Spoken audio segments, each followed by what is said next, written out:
This is the URT. You are the URT. Smash a like for the URT. Subscribe to the URT. URT. Who are we? Big up people have been in here already. Smash the likes, people. Smash the likes. Smash the likes straight away, people. Big up to everybody who's in here. How are we doing? That's the question I'm asking. There's 3 weeks to go till the season starts. 3 weeks from now, the season starts. So I'm asking the question, are we ready? Do you guys think we're ready? That's the question we're going to ask. And we've got something to show you as well. With the ins and outs. So, yeah. Lots of things going on at Manchester United, people. We still need Zirkzee to be replaced when he goes. As much as it hurts me to say it. Good Lord, could he have cooked in the 10? But no, we have that vermin Bruno sticking up the place. Blank. Come on, EFC. Here we go, here we go. Listen, incompetent FC, mate. That's a new one. Big up to every one of you. Please smash the likes. Big and hit the likes. Big up, man, them, and hit the likes, man. Big up to everybody. Big up Monty. Big up Stephen Maguire. Big up Blank. Big up King Soul. Big up Niche Fan. Yeah, man. Big up to all you lot, man. 1st of September is right around the corner. Things are looking dark. Well, they're going to get darker and darker. Listen, I'm happy. The FC, mate. I'm happy to be proven wrong, people. I'm happy to be proven wrong. I've got no ego. 100%. I promise you, I've got no ego, people. I've got zero ego. I'm happy to be proven wrong. Super happy to be proven wrong. I can't tell you enough. United will be bank average years to come. Well, we're going to look into all of that, but big up, people, and smash the like. Subscribe to the channel if you're not already subscribed. Let me just have a look at how many subscribers we have. We need to get to... We need to get to 20K soon, people. 225. We're there. We're thereabouts. So the least you could do is like the video, people. Like the video. Like the video. Yeah, man, I'm hearing that. It's for 36 million he's heading there. $48 million. Sorry, 48 million euros, which works out around 36 million pounds. Not 45 million, 36 million pounds. But yeah, big up. Not so, man. And then United or other Premier League teams will be coming for him in a year's time, or in another year's time. Apparently, Crystal Palace are not out of the race yet. Palace are still going for it. So yeah. And then we've got the news about FIFA as well tonight, that they want to sell it to some of the Zionists in Trump administration. Jared Kushner wants a piece of FIFA. It's crazy. It's absolutely crazy. Everybody should go on now. These FAs should give no vote of confidence to Infantino for him to resign.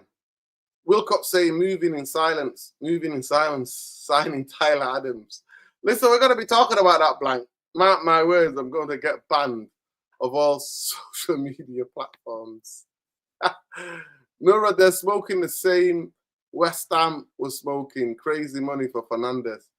The only difference is that they don't want to gaslight us into thinking we are the problem.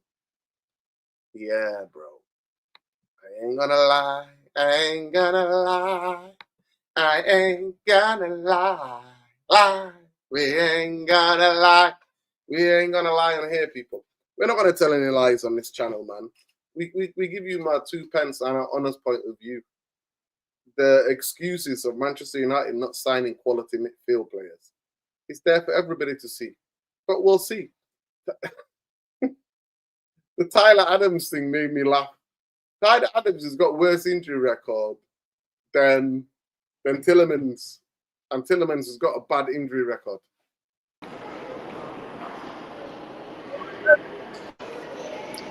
Big up, man. Can you Where hear me? are you? Yeah. Yeah, where are you? I'm in Barcelona. Oh, yay! Barcelona, yeah. baby! Big up Yeah, to you, just Ben. at the just arrived there like 30, 40 minutes ago at the airport, Amazing. and Mrs. is just waiting to grab our case from the wee belts. So yeah, it's very busy, man. So I get to enjoy a wee bit of free time. Jump on the mighty URT, bro. So yeah, big up, guys. Big up. Yo, the Hope trim's everyone's looking well. fresh. Ben's got that trim, you know, that Oh holiday yes, of trim. course. You're looking Yeah. trim. Oh Big up, Ben. yes. Oh yes. It was literally a Of the last minute Irish, decision. mate. Big up, man. It was literally a last minute holiday, bro. It wasn't even planned. My missus just went straight away, asked me, "Do you want to go to Barcelona?" I'm like, don't mind. How many days are you there for? We're there for 5 nights. 5 Brilliant. nights. So I love Barcelona, man. yeah, it's beautiful, man. Although it hasn't been really great though in the last few days with Spain, obviously with the fires going on. Fire, yeah, with the fire. That's what I'm thinking. Even the flights must have been. It's crazy, bro. Crazy what's going on in Spain right now, and France too. Like, but look, obviously, hope everyone's all staying safe in Spain and everywhere around the world. Like, we're here affected with this. Like, but yeah, it's mental, bro. It's mental. But how are you, bro? Are you well? Yeah, Big good, up the bro. chat good, as always, good. man. Big Yeah, up the good, chat man. as always. We're here, bro. We're here. We're live. We've been in the sun today. We're sun-kissed. We're getting our original colour back, bro. These are lucky. Melanin Freaking D. back in Belfast, it's literally pissing rain, and We had honestly, that, to be fair. It pissed down a little bit 2 days on the weekend. shocking, bro. Shocking. Yeah. Shocking. So what's the topics tonight, bro? And I'll get my 2 pence. Well, there's so many things, man. There's so many things. But obviously, we've been linked with Tyler Adams, and my guy's got similar injury record to Mason Mount, and he's even worse than Tillerman's. Wow. But apparently, it's basement bargain, innit? Basement bargain. Listen, don't get it twisted. I don't disrespect Tyler Adams. He's a good player. He's a busy player. He gets around making challenges everywhere. But on the ball, he's not that great. He's good at covering ground, but he can't even stay fit to do that. So why are we linked with him? And apparently, Bournemouth are saying he's not going to be worth 35 million. Manchester United need to pay 60 or 50. Well, And guess what, man? Sangare is going to Brentford for £36 million. What, Sangare? Sangare, yeah. Oh my fucking god, we're finished, bro. Yeah. But apparently Palace, his old manager's gone to Palace. Apparently Yes. Palace are coming back with another bid. Oh my god. What are we doing? I'll just get my 2 pence, man. Obviously I watched you and Saeed the other day. Big up to Saeed.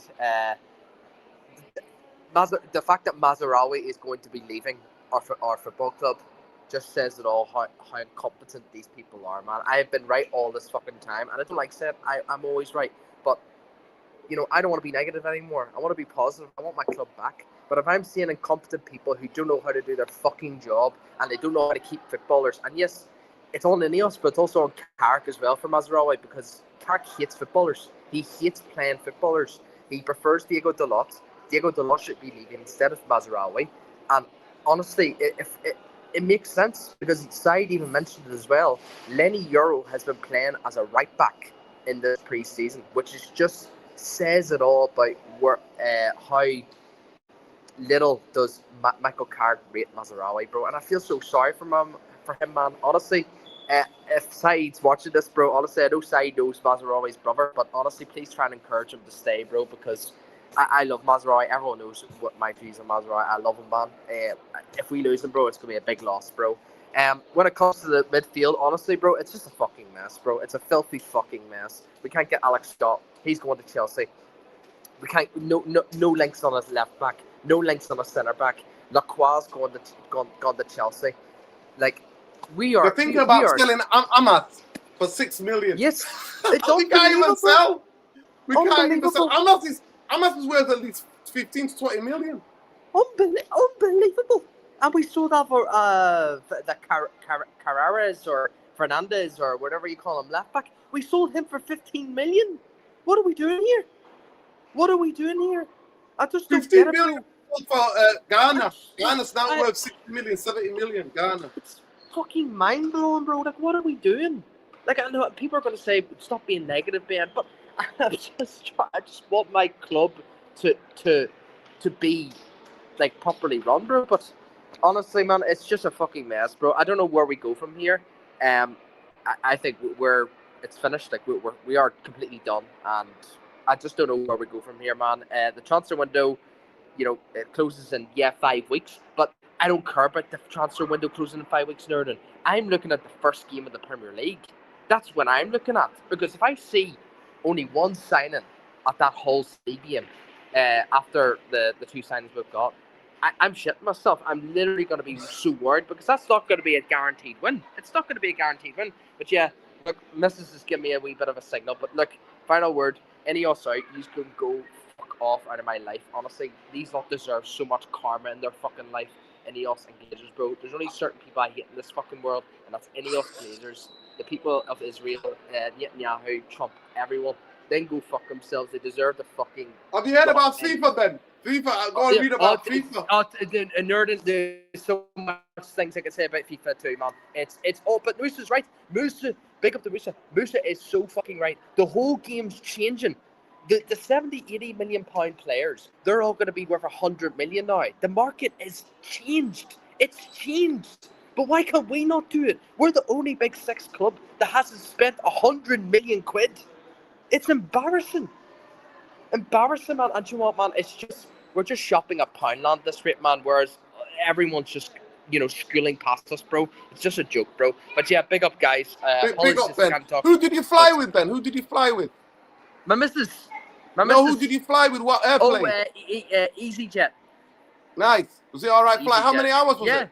3.5 hours. Not bad. Not too bad. Were you on the game? Were you on the Wii? No. Listening to the earphones, to music. Go on, Ben. Yeah. Big up, bro. Have a great time, man. Have an amazing time. Thank you, bro. I'll be on. Let me know when you're next streaming. I might jump on for a couple of minutes. But yeah. Thank you, bro. Listen, big up, sending love to you and your missus. Have an amazing time, man. Love, bro. Love, big up, man. Yeah, that's Ben, mate. Mr. International. Mr. Ben himself. He's out and about. He's in Barcelona. Big up to Ben, up the Irish. Free Island, mate. Free Island. Yeah, Blank. Did you not hear? Mazraoui has changed. Changed agents, and that can only mean one thing: he wants to get a move, because he knows Carrick doesn't fancy him. Carrick left him on the bench, and he's the guy who actually can play centre back. So he's the guy. If you're going to keep anybody, you keep Mazraoui, because he can at least play centre back.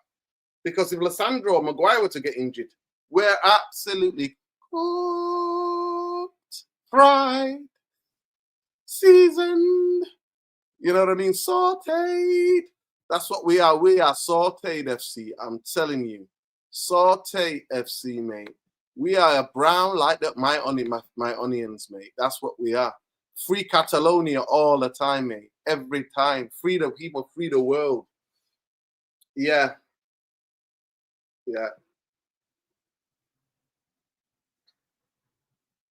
Yeah, that's what I'm saying to you, because those clubs can sell. Those clubs can sell, my friend. Those clubs can sell. They can sell players, those clubs. What are we doing here? Those are the football clubs can sell players. They can sell players, and that's the reason why. That's the reason why, my friend. That's why people are going for them, because they can sell.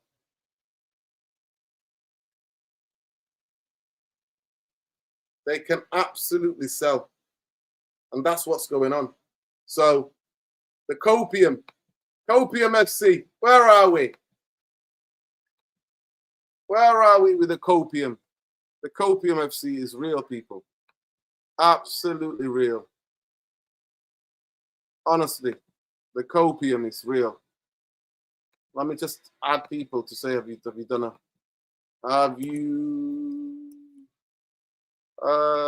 liked the video? Have you liked the video?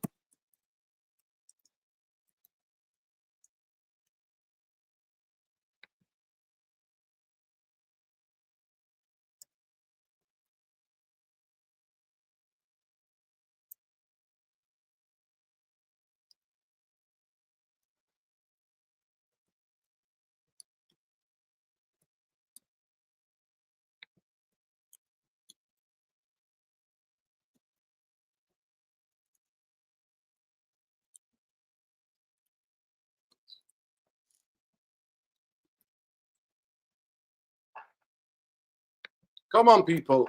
Are you about to like the video or have you done it?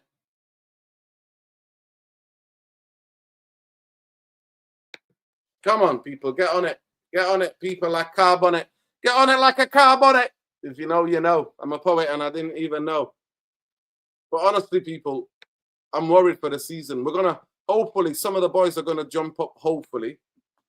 Let me see if I can get one of the boys to jump on.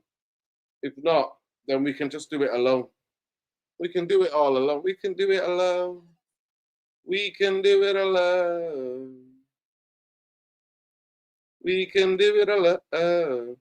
But yeah, the breaking news is this tonight, people. I needed to hear this. Extraordinary story around the World Cup, which has emerged this afternoon. It was first reported by Martin Ziegler in the Times. It involved Gianni Infantino, who is reportedly planning to sell stakes in the World Cup to private investors, which would potentially earn him millions of pounds. Since the story has emerged, UEFA hit out at FIFA in a very powerful statement. This is what they've had to say. The soul and governance of football are not assets to trade, they say. This crosses a line that football's governing institutions should never cross. UEFA takes it extremely seriously. So should every national football association. So should every stakeholder. Leagues, clubs, players, supporters, governments, and everyone who cares about the future of the game. The soul and governance of football are not assets to trade, especially with zero transparency as to who gains financially. None of us are the owners of football. It is not, they go on to say. FIFA is a not-for-profit organisation owned by the 211 associations that make up its membership.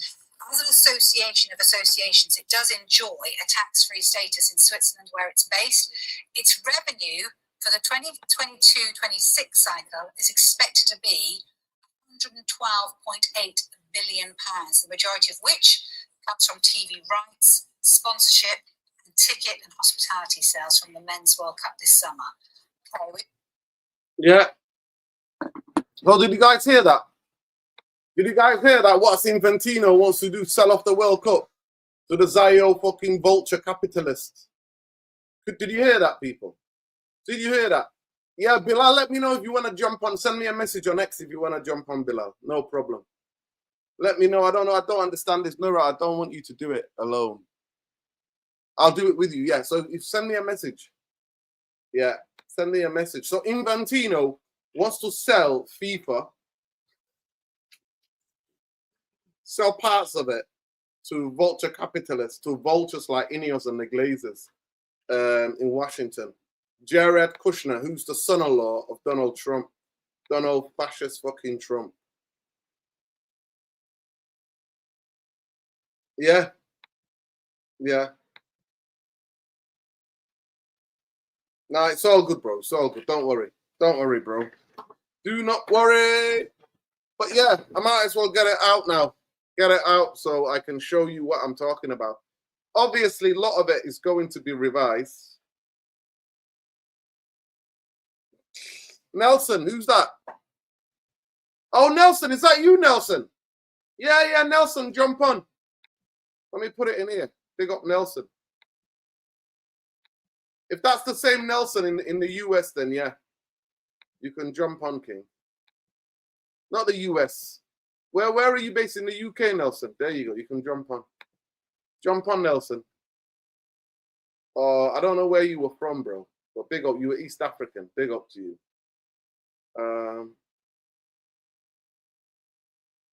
Big up Lenson. Big up Benji as well. Big up everybody. Please smash the likes. Let's get to 60 likes ASAP, people. Let's hit the likes. Alive. Smash the likes, people. But I want to share this, so let me just share this with you. Let me get it ready. Let me get it ready. Let me get it ready. Steady go. Bookmark. I bookmarked it. I've been wanting to do this. I've got a couple of things to show you as well. Couple of things to show you. Let me show you. Let me show you.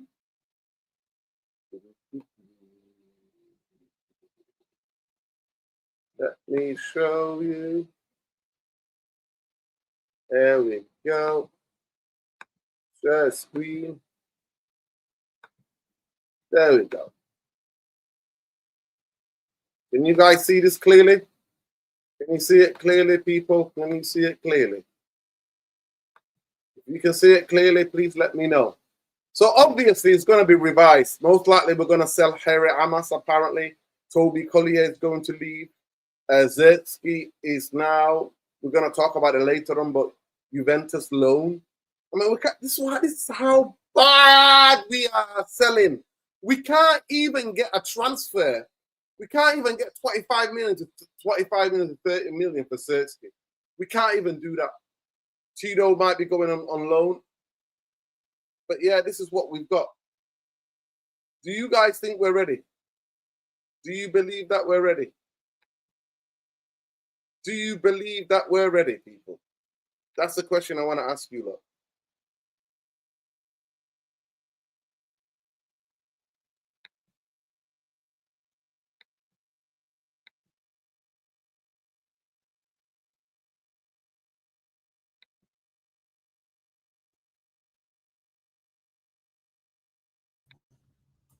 Yeah, big up, Nelson.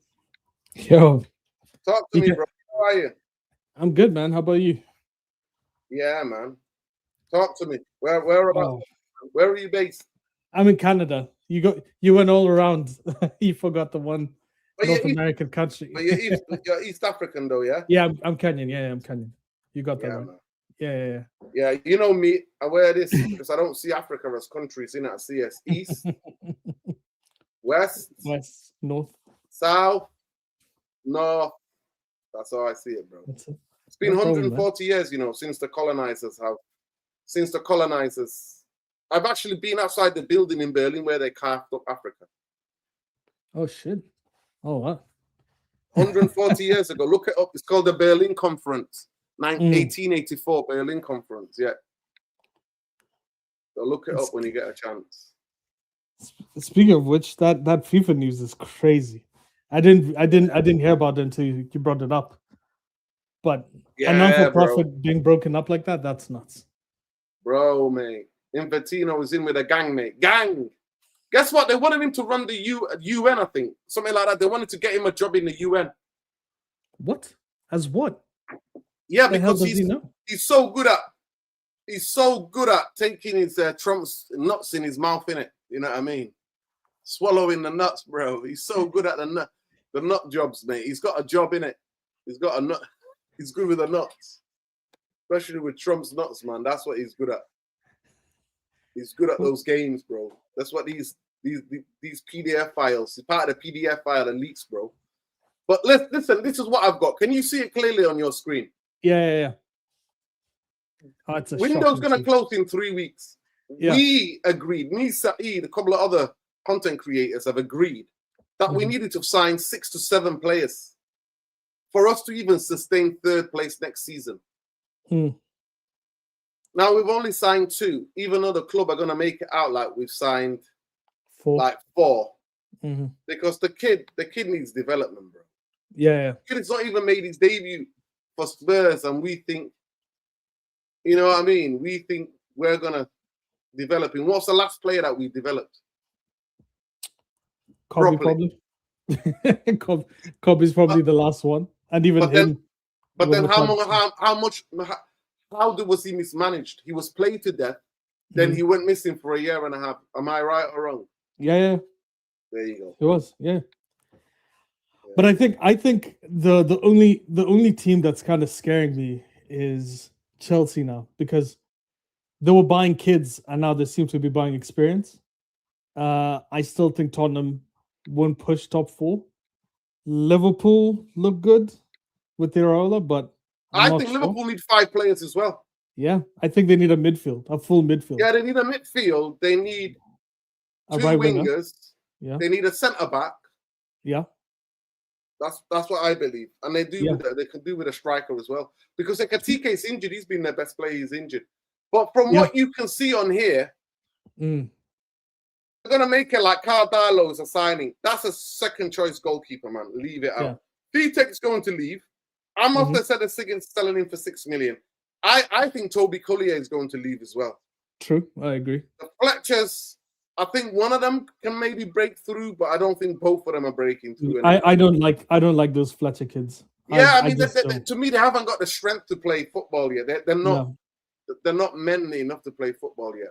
I would rather one of them goes on loan, if not both, and then Collier stays at least for this season. Yeah, the front is okay, I think.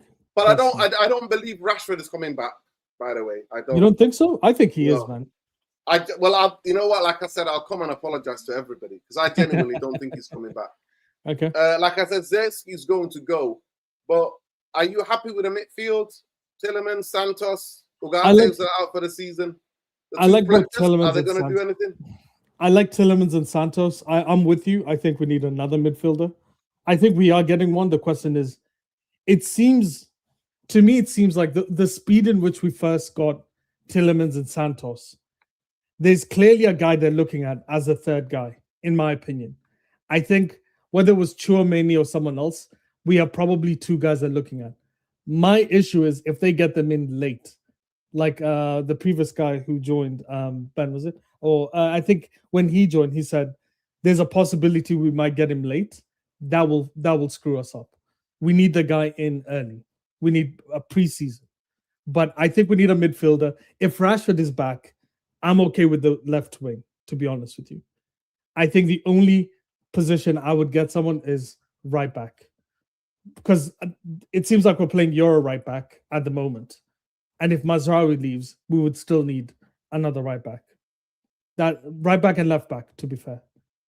I think both fullbacks we need upgrades. Yeah, it's clear for everybody to see, no? Yeah. Like, look at that. It's mean, to me, the fullbacks in football are so important and have been important for a long time. They dictate how you play, really. Or am I exaggerating? No, I think you're...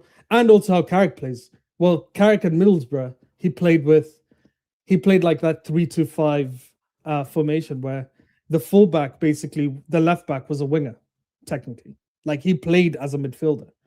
So if he's using Euro as a right back, we're technically playing the same system. The issue is that it's Shaw who doesn't have the legs. And now people are saying we play Dogu up there. I think we just need to accept Dogu's a winger, man. He's not the winger that people like, but I remember when Valencia played for us. Valencia was limited in many ways, but on the wing, he wasn't bad, man, especially across him. I think Dogu likes the half space. We just have to accept the guy's a winger. I know it's going to sound crazy, but he bangs in goals. He's a consistent threat. He's good he looks defensively. so much better. He looks so much better in his chaos up the pitch, pressing, winning the ball back up the pitch. Yeah, I don't think he's a left back yet, man. I don't think he's a left back. We need Manchester United need both right back and left back. What about, do you hear the news about Mazraoui leaving as well? I'm a big fan of Mazraoui, man. I love him at Morocco. I liked him at Bayern Munich. But let's be honest, he's been injury prone for us. Like every time he comes in, he plays well, then he gets injured. Just like Lisandro Martinez, these injury prone players, we need to move on. Like every single one of them needs to leave. Mount, Mazraoui for me, Licha, I need all of them gone. Like, and then bring in replacements. His technical ability and his experience is there, but we can't rely on him, man. We tried last season. He was injured a bunch of times. And the thing I like about him is he can deputize multiple positions. But if we can't rely on someone, I think if he goes, we get another right back. I'm not really that pressed that he wants to leave. But we need a replacement. Do you believe Ineos will replace these guys if you want them all out? I think Mazraoui is players we've got in our squad. I'm not gonna lie to you. I think he can fill in a centre back. He showed it against Chelsea. Yeah, he can fill in, and I think he's so competent. Yes, does he get little niggles here and there? But I actually always think he's fit for maybe out for a game, then he's fit for 3, then maybe out for. Yeah. You know what I mean? Yeah, He's that's not how a it guy is. who's out for a long, long time. Do you know what I No. mean? But my issue with that though is, you know that the other defenders are crazy injury prone. Like Lisandro's going to be off for a long time. De Ligt, we don't even know if he's back. Maguire's always in and out now. So like, you're going to be relying a lot on Mazraoui. I would much rather have someone who's there consistently. Because one of the things that you know is, if you have a partnership with someone and that guy keeps going in and out, it's really hard for you to get that connection consistently. Because that means if it's Heaven or Euro, they're constantly wondering who's playing right back, who's playing right center back, who's playing left center back. I would much prefer someone who comes in and you know he's there 70% of the games. I think Mazraoui, he leaves too many times. Once he gets into match rhythm, it feels like he gets injured. At least for me, that's how I see him. But I think he's been one of our better signings, like post Ferguson. For how much was he? Was quite cheap. I think it was Like 15 20 something million, yeah. Yeah, like he was Like quite cheap. 25 million, something like that. Yeah, that's a great. And how much would he fetch? Like 15 maybe at this market. Yeah, so I think he's a good signing. But the second part to your question, will we replace him, brother? I don't know what these guys want to do. I guarantee they'll put Camerson up there as a possible right back. And the kid is okay. He played well in one game against Rosenborg. That's a weak team in Norway. We need to see more games with the young kids. And in my opinion, you don't replace an experienced player with a young kid. You always replace experience with experience. Yeah. Yeah. Do you think that Manchester United are ready to fight on all fronts? Looking at this squad, mainly a lot of those are going to remain. I mean, we can't even sell players, bro. Like, how embarrassing is it? And that's the thing that I was kind of shocked on. If you remember, like, Ineos came out and said, first they did the bomb squad and they realized that was a stupid fucking move. And then they said, if a player comes in 2 seasons, if they don't perform, they're going to be sold. Right now, they've seen Zirkzee. And I know guys like Rance love Zirkzee, but as good as his technical ability is, there's a lot of things that he fails at. And if you're assessing him, if you're a true director of football and you're assessing him, you'd go, he's failed. You'd be expecting a lot more from him. He should have gone. I think he should have gone. Mount should have gone. Probably Ugarte obviously should have been sold. Shaw should have been gone. Like, there's so many players in our team that should have been sold. The fact that they were not seeing Shaw being sold, maybe the reason why they like Shaw is because of the quota for UEFA, for Champions League. That's the only reason I can see him staying. And it's one of the reasons why I think Rashford stays. Because Rashford gets those quotas that you need. Nah, but they just bought a young one, though. They just bought that Thompson kid. So he's English as well. So, but I thought it's not only just English. Don't you have to have been at the club for like 3 years or whatever? So yeah, I can imagine. But they've got the Fletcher. They got the Fletcher boys. Oh yeah, you know what I mean. They've got Collier. They've got what's his name? Lacey too. They've got all of these. You think Lacey would be in the Champions League squad? I think that'd be crazy if they pick him. Yeah, I think so. I would. I think he needs to have a breakout season, and this is going to be his breakout season. I think that's the one part of Ineos that's been incompetent is the sales. Like, they've really struggled at selling people. Like, the only guy that they sold well was Højlund, in my opinion. Like, and Højlund was, people in Italy wanted him the whole time. The rest of the squad, man, like, we haven't sold well at all. Yeah, that's how I see it's crazy for me. It's crazy work, man. How this football club. But then they told me the best in class, bro. Nelson, what are we doing here? They told me the best in class. I think, okay, this might seem like I'm defending them, but I think Tielemans is a good signing. I think Tielemans is actually really good. Nelson, you know his injury record last season? Last season was bad, but have you seen the previous seasons? He never missed a game. Games, bro. Yeah, last season was a one. You know that this kid, can season. I just remind you, this kid made his professional debut for Anderlecht when he was 16. Yeah. You know how much miles that are on those legs? Crazy. right? But also, and then we've got the Mhm. worst injury and rehab department. But For a big club. But here's the thing: he broke out at Anderlecht, moves to was it Monaco, then Leicester. But when he was at Leicester, the guy didn't play. Like he didn't play Champions League, so he was only playing Prem. Yeah, but So the only go on. Mhm. Now go on, finish up. No, I just think at Aston Villa he's played a lot of games, no denying it. But people like him, they don't rely on legs, and like as you know, players like Carrick, players who are more IQ than they are running, I think last longer. Like that was the issue with players like Rooney.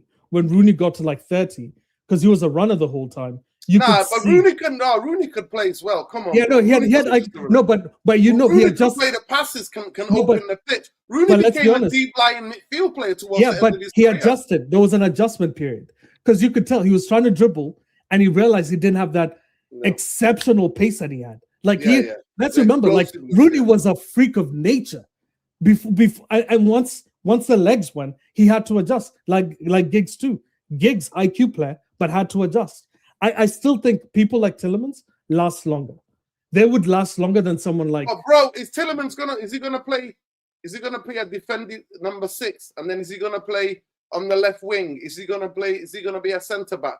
Is he gonna turn out to be Ruud Gullit, like one of the most complete footballers? Is that what Tielemans is? No, he's a good player. Nelson Tielemans is a good player. Yeah, he'll get us up the pitch. He'll be good on the counter because he can do the switch. He can do the diags. But let's not try to oversell it, bro. No, I think he's good, but he's not the greatest. He's not the greatest. But we're talking about one of the best midfielders in the freaking Prem, though. We're not talking about some guy who was. We didn't buy some bum. We didn't buy like some random guy. I think Santos is the one I'm watching. Santos is the guy he's on my watch because I liked him at Strasbourg, but I want to see him in the Prem. Tielemans was decent, bro. Tielemans, in my opinion, if we were getting an experienced guy, I like Tielemans. But the question is, your part is correct. We still need the DM guy. We need the guy who's like Sanderberg, dynamicism who can get around the pitch. Who's also good on the ball. Yeah, we need, in my opinion, a 6. We still haven't bought a 6. We've bought 2 8s, in my opinion. Santos was an 8 at Strasbourg. Tielemans is an 8. We need a 6. We're still lacking one. Yeah, big up Saeed for the raid. Big up, people. Welcome. We're thinking right now as it stands, are Manchester United ready for the season? We're talking about, are we ready with the players or majority of the squad that we've got? Are we ready? Big up Saeed, man. Big up. I appreciate the raid, bro. Big up, man. We're looking at it. We're saying as we speak right now, because Saeed, I ain't going to lie to you, bro. I don't see 4 signings coming in anytime soon. We got 3 weeks left till the season starts, bro. I don't see the 4 signings coming up. I don't see the 4 signings coming, bro. I don't see it. I swear to God, I don't see it. I can't wait to do the season preview, man, with you on the straight jacket or on the Mandem talk, bro. I can't wait to do it. Big up to Saeed. Yeah, I mean, I just don't see it. I think United could struggle next season. And I really think that Carrick could be set up to fail. I'm with you. I think if he doesn't get the midfielders, if he doesn't get at least one more, then he's screwed.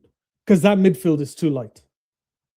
Yeah. Like that's my only concern, man. Because if I'm with the assumption Rashford is back. If Rashford is sold again, we need a left winger. Okay, Nelson, can I ask you a question? Sure. Can you imagine Rashford sitting on the bench on the 365 grand a week? Yeah, he did it at Aston Villa. He did it at Barcelona. Let's even ignore Barcelona. Barcelona squad is. To be fair, he didn't sit on the bench at Villa. He was on loan anyway. It's a different obligation when you're on loan. But he did. When he was fit, he started some lot of games. If you remember, like Asensio and them were starters. Like Rashford was coming off the bench a lot. And yes, I know he was injured and he would come in and out. But if you can tell me the guy's being benched, and let's be honest, if we were rating Rashford or Cunha, I would still say Rashford is probably better than Cunha at this point. Like Rashford is one of the better left wingers in the world. It's one of the reasons when we were selling him, I was okay because of all the drama and stuff that seems to surround him. I like the guy. I like Rashford. But if he was to go, I was expecting another good left winger. But at this point, Rashford is one of the better players we can hope to have in the squad. Is he bought in? That's my only consideration. Is he okay coming back? That's my only concern. And I'm not sure. That's the only thing I'm not sure about. Yeah, big up. Listen, I genuinely don't think. I actually think whether he's better than is questionable. Whoa, Adewale, chill out, bro. Chill out. Big up. Appreciate the super chat. Let's see what he says here. Hot take. Bruno is going to have a bad season. He has the open play conversion rate of 7% since he joined United. It's actually par in front of goal. Tielemans is coming and will expose Bruno, and he'll be further forward. It won't help him. Bruno's best attributes are passing from deep. I don't think his best attribute. Yeah, I don't think Bruno's best attribute is on like passing from deep. We saw him passing from deep. He's really not that good. I think his best attribute is when he goes on the right wing. Bro, he's good at hoofing it, like he's saying there. Yeah. Adewale. Oh, that's what he means. Okay. Version, bro. He likes to hoof it, bro. That's what we mean. I don't think he means playing from deep. He means to hoof it. That's what he means. Okay. If that's what he means, maybe I misunderstood. Yeah, hoofball. If he means hoofing, maybe. FC. Here we go. Listen, where are you? What city in Canada are you in? I'm in it's St. Catharines. It's like an hour away from Toronto. How is it over there? What time is it over there now? It's like 6. Let me see. Yeah, it's like 5 minutes to 6. Yeah, man. Yeah. Did you grow up there? Have you grown up over there? Is that where you're from? I grew up in Kenya. I was born and raised in Kenya. But you came here, yeah? Then I moved there for school. All right. I work here now, so. You're loving it. You like being in Canada. So the train, you get a train to Toronto? No. I drive. Okay, but is there a train from your city to Toronto? Like, you just pick it up. It's like 20 minutes from my house. And then from city center of Toronto, yeah. Yeah. Like you literally downtown. So it's nice, man. Canada's nice. If anyone's from Canada, they can tell you. It's a nice place. Yeah. Yo, there's so many of us East Africans over there, bro. It must be crazy. It's a lot of East African food and everything you can get. Oh, not where I'm from. Where I live, no. But if you go to Toronto, Toronto, Toronto's nice, man. I'm a big fan of Toronto. Yeah. So let's talk about it, people. For example, I put this out the way because I don't think we're ready. I genuinely think we're not Prem ready. Forget about internet ready. Big up Bouncer, but we're not Prem ready. That ain't Prem ready. Yo, Toronto in the chat, he's saying There we go. Big up King Kamara, man. People, smash the like. Let's get to 200 likes ASAP. Let me tell you how many likes we're on right now. Big up Saeed for the raid. But yeah, people, the least you could do is like the video. I've got a question. I've got a question for you. Mount has been played more as a central midfielder. Don't you think Cunha's going to be Bruno's, like, probably substitute? Because I think Cunha's going to start playing more centrally next season. I don't think Cunha plays on the left wing as much. Because I think Mount's going to play in central midfield. That is crazy. People, 90% of you have said you've liked it. 91% of you. How can 91% of you said you've liked the video and you haven't liked it? Let me just add. Sorry, I was just trying to do something. People, we're not even 100 likes yet. What are we doing here, people? Like I said, big up to Aether. Listen, this ain't Prem ready. I'm telling you now. And if you mean that we're going to be fighting in the league, well, try to get to the late stages of the League Cup and the FA Cup and the Champions League, we don't get embarrassed in the Champions League. I think the Champions League is where we're going to do fine. I'm not worried about the Champions League. I think this format, unless you come up against the top teams, Tottenham did well in the Champions League. Yeah, Tottenham did really well. Newcastle did well. Yeah. So I don't think we're going to be that bad in the Champions League. I think the Premier League is going to be harder than the Champions League, unless you get to the later stages. Yeah, big up, man. Listen, no need to apologize, bro. Just take it easy. Big up to you, Jarvis. Jump on if you can. No problem. No pressure whatsoever. So love. I think the Champions League, because of the pace, will be fine. It's the pace of the issue. Go on, ask me your question.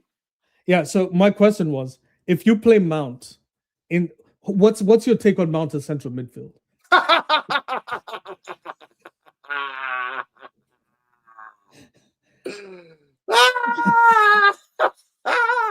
Right, I What? need you to go go to the internet. I need you to go and find when we played Mount. I think Casemiro might have been injured. We played Mount, or Kobe might have been injured. I think we might have played Casemiro or Mount, or Kobe and Mount away at Sunderland. I need you to go and watch that game and what happened to United. Because wait, but I'm pretty sure the last game of the season we played Kobe and Mount, didn't we? Yeah, but that's the last game of the season. Everybody's on holiday. The last like 5-6 games of the season. Majority of players who were going to the World Cup, they didn't want to get injured. Ain't nobody was trying. People were relegated. People were where they were going to finish. Nobody was trying, bro. Let's give it a rest. Nobody was trying because everybody wanted to be fit for the World Cup, especially those players who were going to the World Cup. You didn't buy. Go and watch the Sunderland. Go and watch the Sunderland performance with Mount in midfield. I remember that game. What happened? We got moved to because Moved to? Nelson, did we just move to? Sadiki was rough. Bro, that was a rough game. Nelson. Yeah. Is that your real name or is that just your That's my real name. That's a real name. Wow, Yeah. Nelson. Damn. You must have a Kenyan name, no? Yeah, well, yeah, I was named after Mandela though, right? So Nelson Mandela. Well, Nelson Mandela. There you go. You're big up to your parents, man. Yeah. It should be called, what's it called? Madiba. They should have called you Madiba. Yeah, that'd have been mental. Madiba. That was his real name, you know. His name was Madiba. Yeah, his real name was Madiba, yeah. Yeah, big up to Madiba, man. I never forget, East Africans love Mandela, bro. They love Mandela. Oh, yeah. My uncle loved him. Yeah. But yeah, Mount in midfield, bro. Well, he's gonna play there. That's the issue. It's like my concern. I only in a three. Yeah. If you've got, let's say, if you have in a three, let's just say you've got Santos and the other midfielder we're gonna sign, a more of a defensive midfielder, and Mount in a three, he might be able to do a job, but not in a two. No chance. Not a chance, bro. Unless you've got, like, the only way that can help is that if you've got fullbacks that can invert, and then fullbacks who can keep the ball, and then you've got centre backs that can push on to the halfway line. Do we have them? No. Funnily enough, I think Dallo is actually not bad when he's inverted. The issue with Dallo is whenever he's on the wing, man. I can't stand that guy on the wing. He's so. But bro, as a fullback, you're supposed to get on the wing to help. I know. That's why I don't like Dallo. Like, if your question was, do we get rid of Dallo Mazraoui? Dallo's on my list.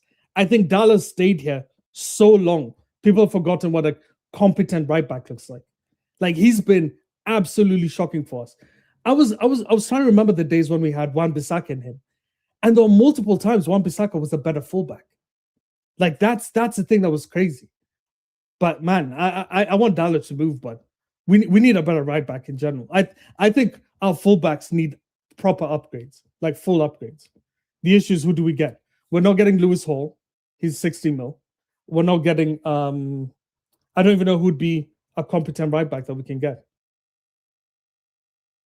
Potter tried Mount in the 8. Oh yeah. It's unbelievable for me, honestly. It's unbelievable. To me, the fullbacks, like energetic, all action, dynamic fullbacks can make a huge difference to your team. Oh yeah.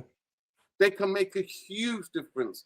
Did you see them in the World Cup? Like, even though we don't compare World Cup football to anything, but having really competent, like, you know what I mean? Like Cucurella, I really wanted Cucurella at United. But Real Madrid looked at him and were like, yeah. I'm Do you like, not remember? Cucurella or Lewis Hall? Cucurella all day, every day. Wasn't I wrong? But I'm pretty sure there's a point where Cucurella was super close to Jordan. Yeah, and then they cup tied him and United said no. But I'm like, we're not going to win that League Cup. But anyway, I don't count that as a trophy. They were oh man, that would have finished our left back and would have only thought about right back. But I don't even know which right back we would get. If Mazraoui leaves, we're probably going to go in for right back, and I have no clue who we're getting. There's not really many good ones. It's scary. At least not in the league. It's scary. Yeah. It's absolutely scary. It is absolutely scary. Listen, I'll ask you, who's the midfielder that you want at United that you think that could do a job for us in the middle? I like the two midfielders. I like tall, strong midfielders because Mamadou. So I know you like Mamadou Sangare. I watch Liga. I've got friends who are French, and I've always been a big Liga fan. But Mamadou Sangare for me is more like a really combative 8, like really strong 8. He would have been like the Santos. For me, the guy I would go for is either Kefren, who does want to leave Juventus. Kefren Thuram. He's everything we're looking for. He can pass. He's tall, strong in the tackle. I don't think it costs us much, maybe 60, 70 mil. And his experience. He was at Nice, so Ineos actually know what the fuck he is. Like, they know he's a good player. The other guy would be Sander Berge. I think people are sleeping on Berge, man. Every time we've played him, he's been exceptional. Every single time. All the way back when he was at Sheffield. Like, the guy's been really good, man. I don't get why we haven't gone for him. And his experience. He's 28. I think we need an experienced guy. Either one of those two. I know you're a Scott guy. I'm not a Scott guy, bro. I don't like Scott. Especially as a last midfielder. I think his passing ability is really limited. I think he carries the ball exceptionally well. I think out of possession he's really good, but he's not the 6. He's not 6. No, he's a number 8. Yeah, he's an 8, right? Yeah. So, and that's in my opinion. I think we need a 6, and the 6s are limited. I think it's probably from the league. I would get Berge. From outside, I'd get either. I don't like Manu Kone. I know people talk about Manu Kone. I'm concerned about his injuries, me personally. Yeah, I don't like Manu Kone's game at all. Like people were hating on Edison, and if you actually even just look at stats, if you're a stats guy, go look at stats. You'll see Kone and Edison were literally almost similar in every single category. And I think Edison is a better player than him, me personally. I agree. Me too. He's not as injury prone as that. Yeah. And that's another thing. I'm super concerned because he gets a lot of muscular injuries. Yeah. Kone. He gets muscle fatigue. And at athlete level, muscle fatigue is really bad. That means there's something going on internally. You know, if you're getting impact injury, if you're getting knocks from impact, that's nothing. Those you can manage. But if you're pulling muscles right, left, and center, and you're getting muscle fatigue, I would stay away from any footballer who gets muscle fatigue, because that means he's deficient in something, and there's something going on. No, Kefren is press resistant. Like, go watch the games. Him and Locatelli, the combination of those two is when one of them leaves. That's when you notice that team is like dead. But the whole of Juventus has literally been carried by those two. It's only those two. I would take Kefren in a heartbeat, bro. When he left Nice, I was dying that United didn't go for him. That would have been the easiest freaking sweep would have gotten. He'd have been fantastic business. I think when you're looking at the other guys, 6 though. Is he a number 6? I thought he's more of a number 8. He's a 6. He's a 6. He plays because when Locatelli plays like the payload role. You know what I mean? Like he doesn't do most of the defensive work. It's guys like Kefren and guys like Locatelli is the ball player. He's a ball player guy. Weston McKennie and Kefren are the guys who do most of the defensive work. It's not him. So like when someone says Manu Kone is way better than him, you're cooked. You haven't watched neither one of them. Manu Kone does one thing well. He carries the ball well. Yeah, he's not a good passer. Yeah, he's not a good passer. Kefren can pass. We need passing play. We haven't had a good passing 6 since Matic. Before Matic, it's Carrick. Like we've had massive gaps. Herrera was really good on the ball. Herrera for a while. I thought Herrera was more of an 8. I didn't. No, he played as a number 6 sometimes. The thing, Herrera could have played as a number 10. He was so proficient. You know when Atletico Bilbao came to Old Trafford and they're the best team they're the team that managed us. Yeah, never in my life I ever saw a team that come to Old Trafford when I was there live watching it. It was that team. But wasn't it Javi Martinez and Herrera? Wasn't that the midfield? No, Herrera was a number 10. And Iriola was the right back. Iriola was captain. Oh yeah, Iriola's the right back. I remember Iriola being the right back. Yeah. I didn't. It's only later on that I realized it's the same dude who's the manager of Bournemouth. Yeah. But yeah, man. Yeah. I've not watched him. You know what? I don't even watch Juventus that much. I watch some Milan games because I like Milan, AC Milan. I watch Napoli because of McTominay and what's his name? and the striker, Hoyland? Yeah. Well, I've not watched many Juventus games to know that what position Thuram plays in. But I remember at Nice, or was it Lille? I think it might have been Lille or Nice. Was it Nice or Lille? Who He did was he play Nice. for? Nice. Nice. Yeah. Yeah, I remember him winning the ball back a lot. Yeah, he was like literally a combative 6. And then he moved to Juventus and they moved him to when he joined, he was the best player. Like when he joined Juventus, he literally was the best player. So like any notion of Manu Kone is closer to Edison's level than he is like Kefren's. Like the Kefren level is now you're talking the best midfielders in that league, like the very, very top. But So you know what? I don't rate midfielders or players in general from that because I think that's an over 50s walking league for me. I'm telling you, I swear to God, man, it's over 50s walking league. I rate more. I rate more players, especially midfield players from the French league, than I rate because the French league is more physical. Just like I think the Premier League is more physical in Europe. It's one of the most physical leagues. Challenges or like the running. Do you know what I mean? German league is like it's more running. It's more like counter pressing. The German league, it's just pure counter pressing league. But I actually think midfielders who are good on the ball, who can battle, who can fight, who can duel. That the French have always had that midfielders for me personally. So you weren't a fan of when we were linked to Tonali, or did you not? Or do you rate Tonali? No, I don't. Okay. I know what he does, but I think I think he plays better in a 3. I agree. I don't like Tonali, by the way. So it's no, I don't. Just, I'm not. Yeah, I've not watched. I don't watch Newcastle that much, but I know that when they worked as a 3, all of them were physical. All three, Gilman, Bruno Gomes, and the other guy, Joelinton. They were all physical. They all rotated in a 3.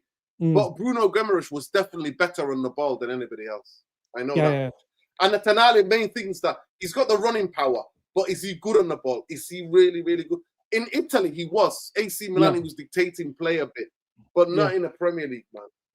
Yeah. He looked honestly, he looked like that. This season is going to be so interesting. It's going to be so interesting. There are too many variables right now. Like Liverpool, you're not sure. Chelsea, you're not sure. Spurs, I think Chelsea are going to have a good season because they're only playing 1 game a week. Can you imagine that man tried to debate me on the Mandem last week, saying that 1 game a week don't give you advantage? They don't understand, Nelson, that you can plan. You plan and you can put a game plan together and go through it and walk through it before you play. If you got 4 days to prepare for a league game, you are at advantage. If you're going to play in a Champions League in Europe and you're flying back and you're playing half 12 away, you know what I mean, at Sunderland, then you're in trouble, mate. Yeah, you can set up game plans. You can set up 100%. Because it's about recovery. When you've got too many different, it's about having a big squad and then having like the recovery. If you're playing 3 games, if you're playing 3 games in a week, you have less time to prepare.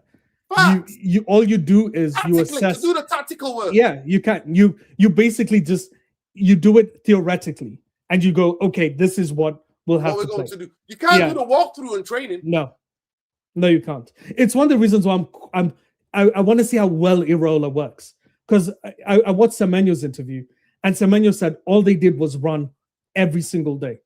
So the question becomes, can that level of intensity work at Liverpool?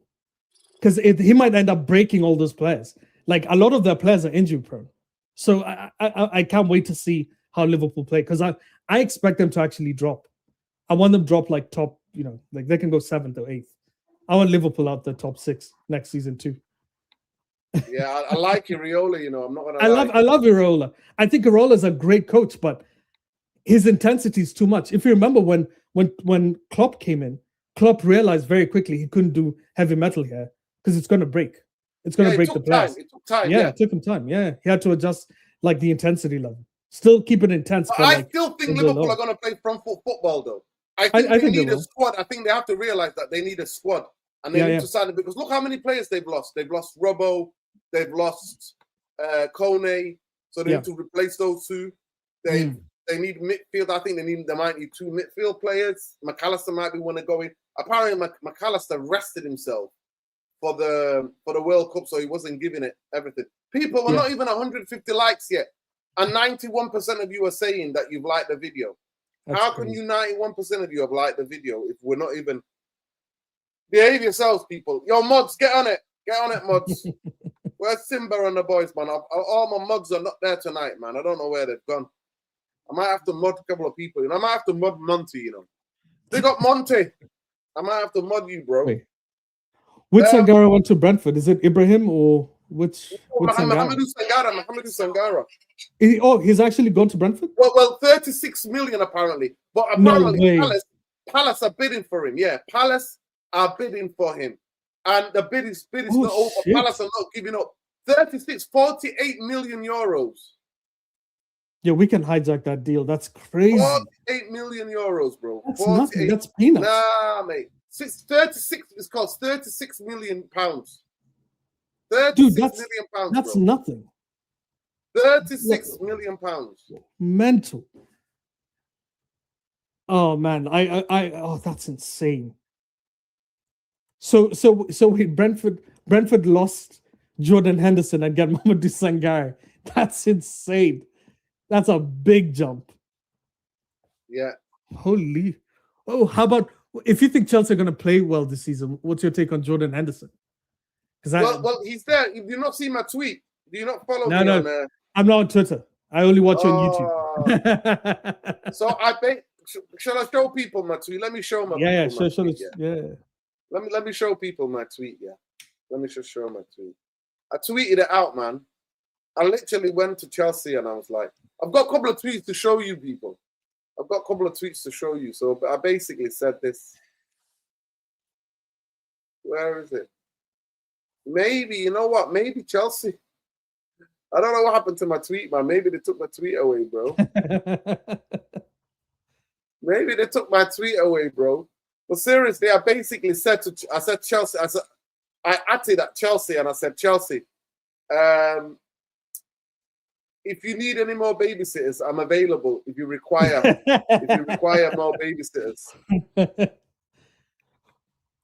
It's mental. They went from not buying anyone with experience to Jordan Henderson. Makes no sense. No, listen, this is what they want in it. So let me show you. So this is what I said. Okay. This is what I wrote in it on X. I just said, at Chelsea FC, I would like you to know I'm available and I'm free if you require any more babysitters. That's what I did, bro. That's what I did. 36. Jeez. Yeah, so basically what they want is that I understand what they're doing, and I think I actually agree with what they're doing. I know that sounds funny, but I actually agree with what they're doing because what they're trying to do is they've had a crash, when the little baby, they've had a nursery, didn't it? They've signed too many in the nursery. There's too many kids in the nursery. So they basically want out and out pros who have seen it and done it, who is going to set the standard in terms of the turning up, in terms of the training levels, in terms of advising. So they got two. Look, they've got Welbeck to talk to all the BLM, team BLM. Yeah, he'll sort out the rest. And they got Anderson to talk to the rest. That's what they've done. They have literally done that. They've covered both sides. So they're like, yo, Welbeck can come in here. Welbeck has been at United. He's been at Arsenal. You know what I mean? He played for England. He's had all the experience, and that's why they're bringing him. That's why they're bringing both, because they've had too many. That's why they're willing to Shaka. So Anderson is not going there to play a lot. He's going to play. He's going to come on, close out games, with his experience, talk to them on the football pitch.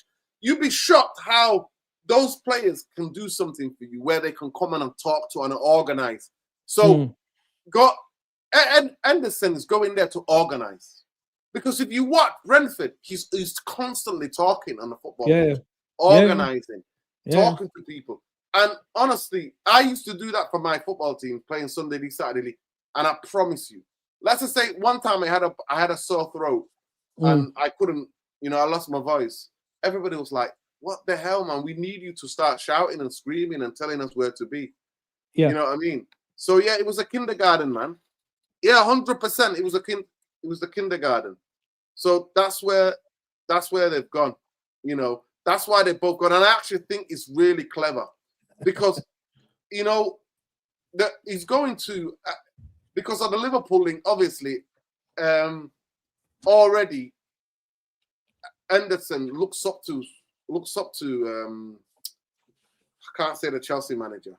Alonso, he looks up to him, doesn't he? You know, Alonso is like a Liverpool legend, didn't he? Real Madrid legend. So he wanted two guys he can trust because he's, as a former player, he can trust and talk to that can set the standards in the dressing room. They're not there to play really. Well, Anderson is not there to really play game in, game out. But he's there to be on a guy to organize. And the importance of that in football at every level is underrated. It's really underrated. Now, they're gonna sign Scott. They've got what's Casado. So, and I don't see Real Madrid spending 150 million for what's his name? Enzo. So yeah, it's all looking big up Jarvis. Jarvis, you joined us. Big up to you, bro. How you doing? Long time, man. Yeah, long time no seen. Yeah. Trip, man? How was your trip? Yeah, it's always, you know, Jarvis on the trip, you know, it's always good. He's on the road. Jarvis on top. Yeah. Well, I had a beautiful time. Time. Lovely people I spent the time with. You know, I got to meet new friends, and yeah, it was brilliant. And the weather was nice down in Oslo. Up in the north, it's been a horrible summer. It's been raining, and it's been like 14 to 16 degrees every day and raining. So yeah, it's been whole of July, like almost 4 weeks now. So I'm so depressed, you know. I'm looking forward to a little bit better weather. So I'm planning actually going to Spain or something in a couple of weeks' time. So yeah, I need the sun. I need some sun. It's funny. Last time I spoke to you, you were telling me the weather was really nice, but it must have changed. Yes. May was brilliant, or April, May, and June was fucking amazing. It's the best I've ever had. And suddenly, boom, July happened, and yeah, it is what it is. But I can't control it. I'm outside. I'm golfing every day, rain or not. I don't care. You know, it's about getting the exercise, getting some fresh air, and meditation for my. Yeah. So how are you, Nordin? I haven't spoken with you either. It's been a while. Yeah. Yeah, I was so happy the World Cup was over, man. I was so happy about it. Yeah. Yeah, it's a terrible World Cup. Now Infantino wants to sell to Trump's family, sell part of the World Cup to Trump's family. It's crazy, bro. I don't know if you saw the UEFA's take on it, but that's interesting. But Jarvis, I wanted to bring back one of the things that I shared actually, and basically 3 weeks to go till the season. 3 weeks to go till the season starts. Yeah, I'm asking the question: are we ready? That's what I'm asking. If I've showed you this, do you think this squad is ready? Obviously, Zirkzee is going to go on loan Juventus, most likely. We're going to talk about that in a minute. Amas is getting sold for 6 million. It's ridiculous. These lot can't sell. They can't sell water in the 90-degree desert. This is who they are. The Fletcher brothers, one of them has to go on loan for me. Rashford, I don't personally think Rashford is coming back. Mazraoui change agent, so it looks like there might be movement. Mazraoui might be leaving. I saw that. Do you think Manchester United are ready to fight on all fronts with this squad, with the core of this squad being there, with what we've signed so far? You know, I'm positive to Andre Santos. I think he looks like a hell of a player. So I have big expectations for him. Tielemans. Pre-season, we always get sucked in, Jarvis. We cannot judge him on pre-season, are you? No, I'm not. But you know, I like what I see. I like how he handles the ball. I like his composure. I like his athleticism. I like his balance, you know, on the ball. I like his vision. I like how he reads the game. So, you know, he has good things going for him. And you know, maybe he's still young and I haven't seen him at a consistent level. So we will have to see. But, you know, from the first impression, I think he looks really well.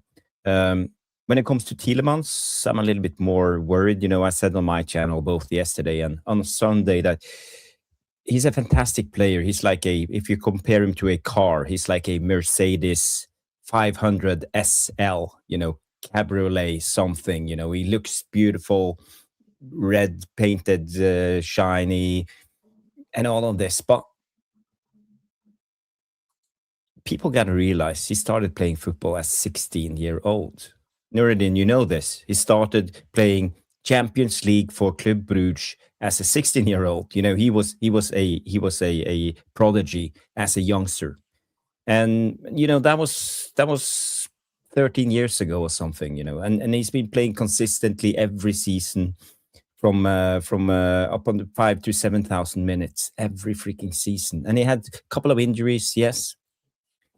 So again, how many miles is there left on the beautiful Mercedes 500 SL before it starts to break down? So again, the mileage on Tielemans worries me. He might be fantastic for the first 6 months, and then we will see a drop off. Or he might be fantastic for the first season, and then we see it, or season and a half. But I have no expectations for longevity when it comes to Tielemans. That's just where I am. We saw that with the likes of Rooney and everything. The decline was boom. Yeah. Came out. Football can come at you really fast. Yeah, definitely. I mean, Nelson loves him. Nelson thinks I do. I actually disagree with the amount of miles, because when he went to Monaco, as I said, I watched Liga. When he went to Monaco, he actually was considered a failure. Like, people don't realize that's why he went from Monaco to Leicester, was because he failed at Monaco. They expected a much better player. Remember, this was a Monaco side that had won the Ligue 1. It was a strong Monaco side. I know. They really had so many side. good players. Yeah, when he joined, they were like, he didn't play much while he was there.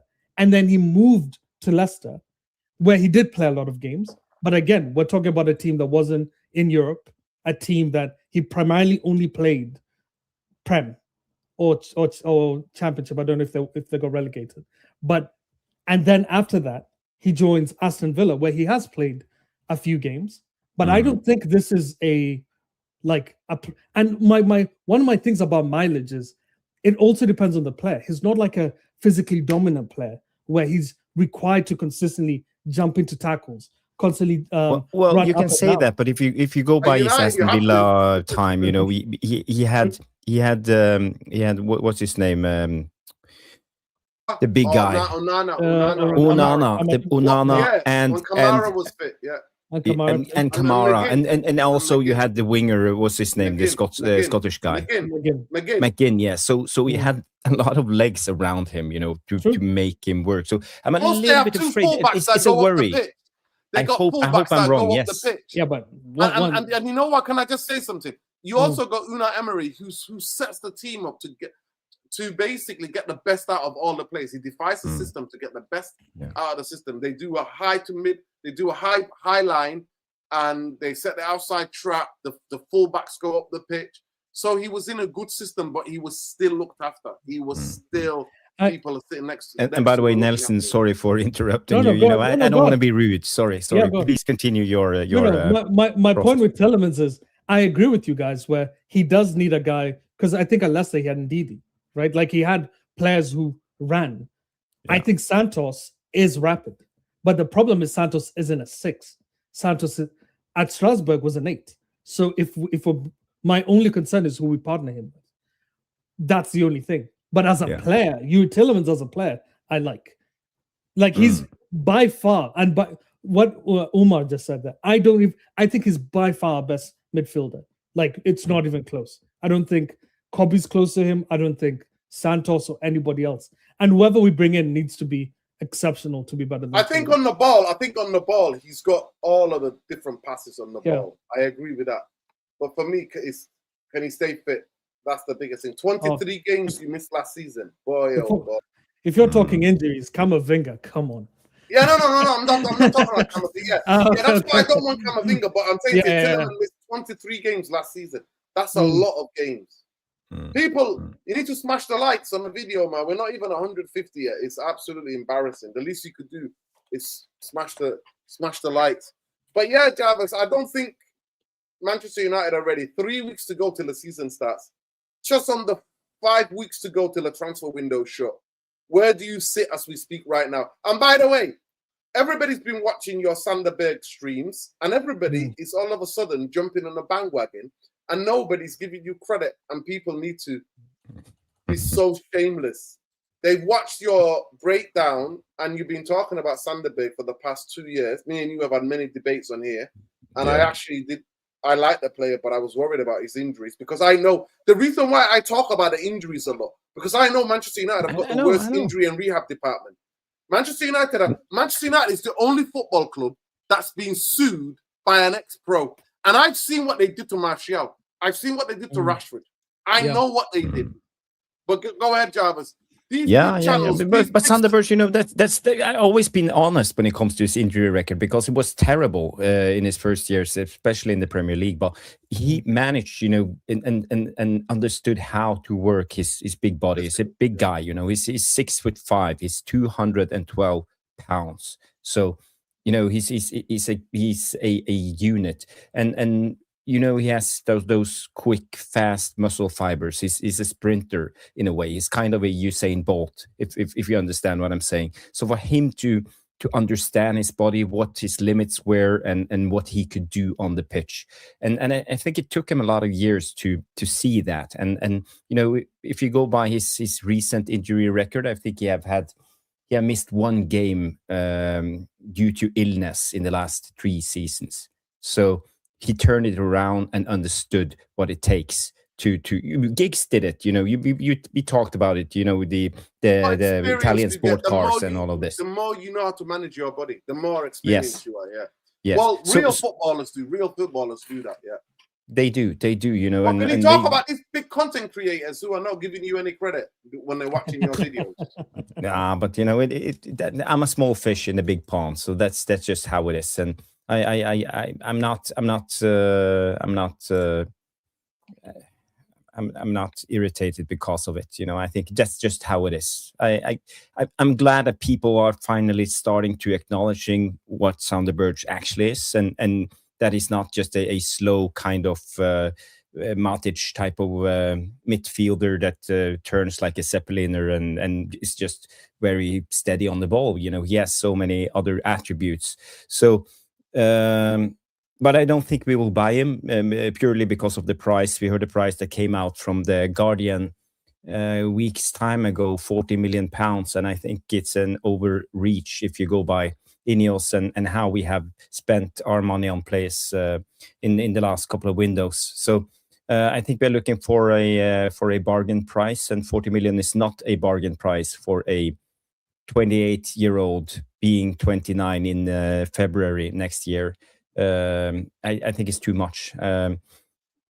If we are trying to get Sanderberg, I think we will at least negotiate the price down to, let's say, 30 plus 5. That's something I think we are trying to, if we are going for Sanderberg. But no one knows. No one knows at the moment. We have been linked to so many midfielders. And I think most of them are just guessing. I heard you mentioning Nelson Kepler-Thuram. Very, very good. You know, he fits the profile. Also, the Borussia Dortmund guy and Menchia, I think is the same type of profile. Big, you know, kind of a steady. He's not that great on the ball, Jarvis. He's not that great on the ball, the Mitchell. He's not that great on the ball. No, I agree. But I'm talking about profiles. Sanderberg is so much better than both guys you said. Sanderberg is better than them on the ball. Sanderberg is so good on the ball. 100%. He's better than and you know, we talk about Baleba. You know, you can't compare Baleba with Sanderberg when it comes to his short game, his passing. You know, make everything tick. You know, just to rotate. I mean, the ball all people need to do, Nelson, is watch the second half of Fulham versus United at Old Trafford. How he absolutely ran straight through everybody. That was one of the most annoying things ever. That you could see what he was about to do, and no one could stop him, man. Like anyone who's saying Sanderberg has been a lead for so long, people haven't been recognizing it. When he was at Burnley with what's his name? Company. He was there, right? And I remember like he played so well. I kept wondering who the hell this player is.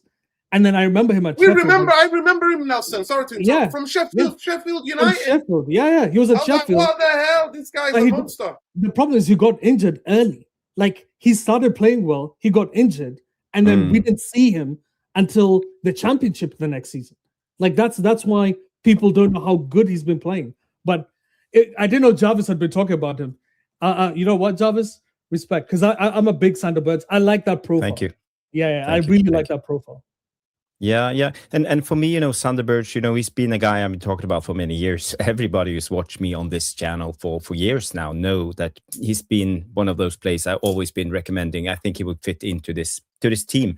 It's kind of a type of player we have missed.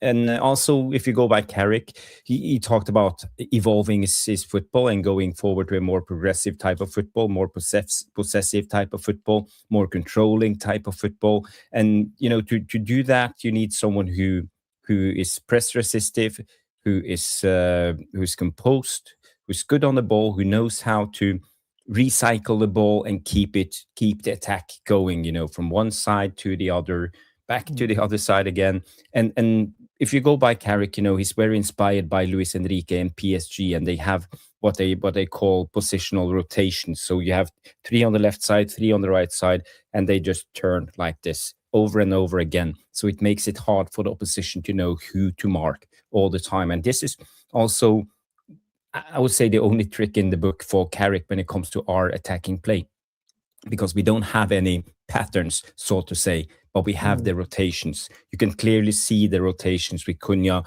dropping down, Mainu coming up, Bruno working his way over, Dorgu coming inside, and the rotation starts over and over. And I want to see more of this. But for us to do that, for us to commit enough people, we need to commit at least 6 guys up into the highest pitch, the last third of the pitch. And for that to happen, we need a proper number 6, a guy who can be the rest defense, and every time the ball comes, we recover the ball, we intercept the ball, and start the attack over again. And this is where I see Sander Berge thrive in this Carrick system, because, or a profile who's like that. You know, Sander Berge, okay, Rodri, okay. I can go with Chouameni. He would fit that mold. But besides them, there's not many out there, to be honest. Not many out there. We have destroyers, but destroyers is not the same thing that's what we're looking for. No. Yeah. The issue with that Sander Berge profile, that Chouameni profile, it's rare to find a big midfielder who can pass, who has IQ, who can cover ground. I think there's something you probably spoken about this in your videos, but you didn't speak about it here. But it's his positioning is ridiculous in defense. Like every single time, if you go watch Fulham, because they play with sometimes Iwobi as a central midfielder, and he's bombing forward, and he's covering the whole space all by himself. So whenever people say he's slow, they only think about like sprints. They're not thinking about he holds certain lines so you can run past it. Like I think Sander Berge is amazing, but getting those guys, and I'm with you, the 28, 40 mil, I think that might be the only stumbling block. Because I think we would have got him already. Yes. Yeah. But even the biggest thing for me is that he makes more sprints than anybody else in the Premier League, actually. 18.3 sprints he makes. No, Baleba is on 20 per game, per 90. So yeah, but Baleba's not played. Baleba, that's from the season before, Jarvis. He's not played this season, hardly, hasn't he? But this season, the stats this season, Sander Berge was the guy who played consistently and has got averaging like 18.5 sprints per 90. Yes, so his stats are amazing. His top speed 36.5 or 7 something kilometers per hour, and you know that's extremely fast. Most midfielders are around 32 to 35, and he's on 36.5, and he covers on average 11.7 kilometers per 90. On average, and so he covers an extreme amount of ground. You know, go by Kobe Mainu, he covers 10k per 90 on average. Tielemans 9.5 or 9.7 something. You know, so this is extreme numbers, and people got to realize what kind of a machine we are talking about. So you know, I'm not kidding when I'm saying I would actually love us to sign Sander Berge. And I know a lot of you guys at home, you know, Man United supporters, it's underwhelming. He's not a big name. He's not a big player. It's not Tchouaméni. Okay, I understand. But if you want Man United to become a better team, we need players like this. And I'm not just talking about Sander Berge. I'm talking about the profile of player. A guy who's big, who's strong, who's composed, who's good on the ball, who covers a lot of ground, who has the recovery pace, who knows how to play football with his brains. And we haven't had that for so many years. So, you know, have an open mind. Go check the numbers. Do your own research. It's not for me to convince you, but do your own research before you start criticizing, because I think he is the one. He's the guy who would actually fit into this Manchester United team. So, yeah. You have a couple of super chats, Nuruddin. Yeah, big up. Big up for the people, for the super chats. Big up Blank. Blank is saying here, Mount, perfect for Liverpool. Come on. Do United a favour. Debate time, Nelson. Thuram or Sanderberg? Fuck. Yeah. I like both. I think for me, it's a clear. Simmer frame. It's telling me about Simmer frame league. Yeah. Walking over 50s walking. Or are you talking about the Premier League? No, I like Thuram because I've been following that guy for a long time. Obviously, the dad's a legend. I remember the dad. Yeah. Boy, oh boy. So warrior. But if for us and the situation we're in now, Sander Berge is the better player. Just because he understands the league, it won't take him long to like adjust and get understanding of what to do. But if we're talking like larger project, I would take Thuram. Yeah, he's younger. How old is Thuram? He's like 23, 24. He's not. He's pretty young. Yeah. It's a lot of time to develop, and I would. Oh no, he's 25 now. He's 25. He just turned 25. But the other one has always, for me, been Sangare. Is it true, Nuruddin, what I'm hearing? You're telling me that Brighton has gone in for him? Brentford has gone for Sangare, £36 million, 48 million euros. But apparently, they're in a bidding war with Crystal Palace because his own manager, from Lens, is at Crystal Palace. Yeah, well, my prediction was he's going to Crystal Palace. He will replace. And you know, Brentford don't miss. They don't. Yeah, they don't. That's the issue. Like when Coyote was banging, was one of the best players in Italy for so long at Fiorentina. They literally just picked him up, and all of a sudden people think he's amazing. He's always been good. They seem to get these players that top teams don't want to take the risk on, and they just take them, and he's going to be worth 100 million. Obviously, but I don't know how long you've been following us on this channel, Nelson, but we talked about Sangare last season. Not when he played in France, when he played in Austria, when he played for Rapid Vienna. You know, we talked about him. We broke down his profile. Nuruddin is convinced he's a good player. I'm convinced he's a good player. Again, you know, I've been following Sangare with a close eye this season.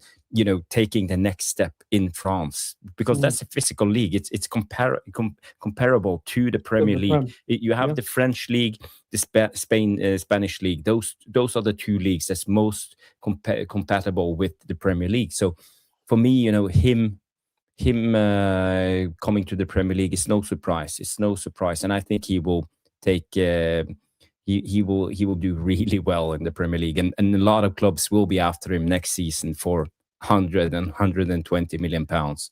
So why can't we be ahead of the curve for once? I've been following the both of you, and it was when Nura talked about Sangare that I watched him in Strasbourg. Sorry, not Strasbourg, but at Lens.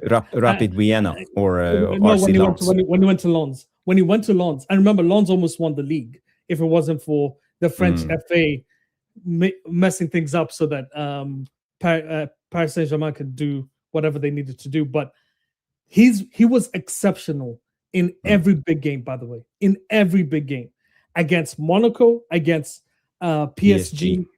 Every single time he faced a big team, he was the best player on the pitch. This is a ridiculous signing for a team like Brentford. I thought he'd go to Villa. I honestly thought he was a Villa signing. He looks like that guy who someone like Emery would really like. He looks like Kamara to me, like a much better version of Kamara, in my opinion. Yeah, and it's left-footed. You know, that's Left-footed a rarity. too. That's Yeah, a yeah, yeah. rarity when it comes to central midfielders. It's Yeah. so important because you got those different passing angles, and it will actually make your team so unpredictable because you go both ways. You know, it's having a left-footer. How many teams have a left foot? We have right-footers who's two-footed, but not Correct. entirely left-footers. So again, it's baffling that Man United haven't been informed. There's been that one report from that French outlets linking Sangare to Man United in all of the transfer season, and that's the only thing I've been clinging to, or Nuruddin and me. So but I can't see us going in for Sangare. If we were interested in him, we would have signed him up for a long time ago. So yeah. Well, it will be good to see him in the Premier League. I hope he comes. And I hope he chooses Crystal Palace, actually. I think playing under his old coach will be good for him. Will give him a pathway. Oh, wait, Marco Rose coached him? Yes. Wasn't he the old... the Lens manager. The Lens manager, yes. Okay. I believe so, yeah. Okay. Yeah, because they came in second in Liga. In Liga, yeah. And I think didn't they win the French Cup also? I believe they won the French Cup too. I don't want the French Cup. Yeah, that's all. And by the way, as we said so many times, if you go by the ratings on I don't want the Football, French Cup. Yeah. He's the highest rated player in France, the highest rated midfielder in France this season. If for anyone who hasn't watched him, just go watch the PSG game. Whenever people discuss Vitinha and Joao Neves and all those guys, watch how he played them. Absolutely off the park. They didn't get a sniff the whole game. It was his out of possession plays disgusting. He's such quick legs. He covers so much ground. He's not a physical specimen. You know, he's not like Baleba. But he's one of the best duelers. He's like a light version, and you know, he has a long stride. He's his got legs. long legs. He's got long legs. And quick legs. A guy who's not that tall too. Yeah. He's got his build is really interesting because he always goes for the slide tackle, like an interesting way to do a slide. It reminds me of Wan-Bissaka's slide tackle, but he does that in midfield, which is ridiculous. Yeah. Listen, another one, but I'll be watching Brentford next season. But apparently, Crystal Palace are still after him. Yeah. Listen, talking about midfielders, we're linked with Tyler Adams.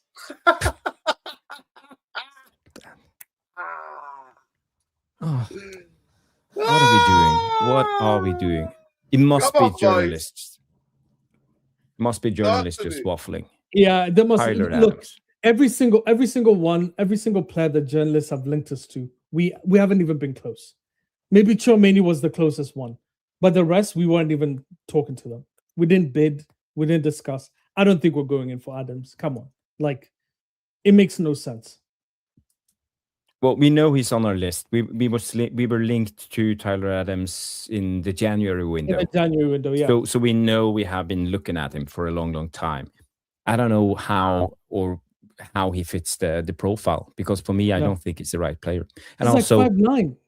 He's short too. Like he's almost Tielemans' height, if not the same height as Tielemans. Like what we know we're going to miss aerially. We've weakened since Casemiro's gone. We need to replace that. But sorry, go on. Yeah, and you know, it's a big worry, and you know, it's a thing that have been under communicated, because if we sign, let's say, Tyler Adams, we will have a midfield 4 of players under 6 foot. We won't have anyone who can go in and win aerial battles. And I know for sure that David Moyes, Everton, and all of those other managers are rubbing their hands because they know our weakness straight away. They don't have to analyze us. They just look at the team sheet. They know we don't have the aerial presence. And you know, God forbid if Harry Maguire gets injured, we have no one. We have no one who can come in and win those aerial duels. You know, it's bad whenever we play Everton. Like David Moyes takes the piss out of us. He'll play players that are absolutely shit just because they have height. he'll play Iraq Bunham or something. Like he'll play players he never touches. Brian, what's his name? O'Brien. Yeah. O'Brien always have good games against us. Like, it's so silly every single time. So if we go for Tyler Adams, this is the worst window in terms of midfielders. From what we were expecting to this, Yeah. I don't think they'd go for him though, unless they're going for another guy, maybe getting Adams and somebody else. But no, Nelson, I'm not gonna lie to you. Yeah, I don't actually think Tyler Adams is a bad player. I actually think he's really good in the duels. He's good at covering ground. He's dynamic. He's a talker on a football pitch. You know who I always appreciate. But his injury, and the last injury that he was out for 60 days. Right. So like over 10 games or something like that. He was out for. He had a medial ligament. He was out December till February. So I wouldn't touch him with a bad pole. He's missed hundreds of days in terms of, but he's had loads of injuries, people. And I do not want, I have people to understand, Manchester United have one of the worst injury and rehab departments in world football. They do. For a big club, they have the worst, in my opinion. So getting people who are injury prone is a no-no. It's an absolute no-no.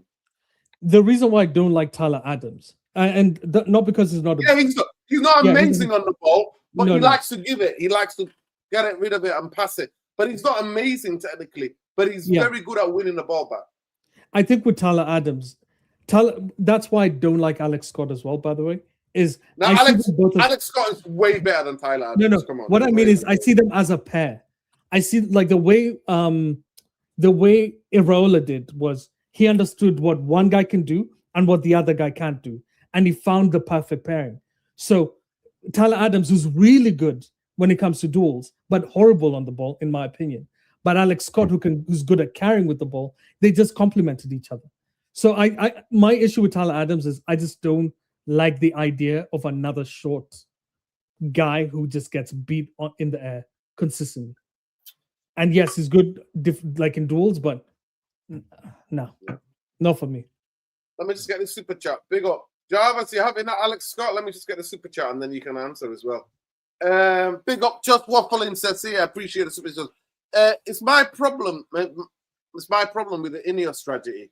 If we're going to with value signings, then we should be confident in move quickly. If players like Berger are available, what's the holdup? Feels disorganized. I don't think they know what they're doing. You know me, you know what I think about Ineos. I think they're best in absolutely no Scooby-Doo. You know what I mean? Best in no clue, no Scooby. That's who they are. That's what I think of them. So you know what my thing is. It's a good observation from just waffling and but they don't do that. They don't move quick. We saw that. No. Mbermo said United are the only club we're gonna go to.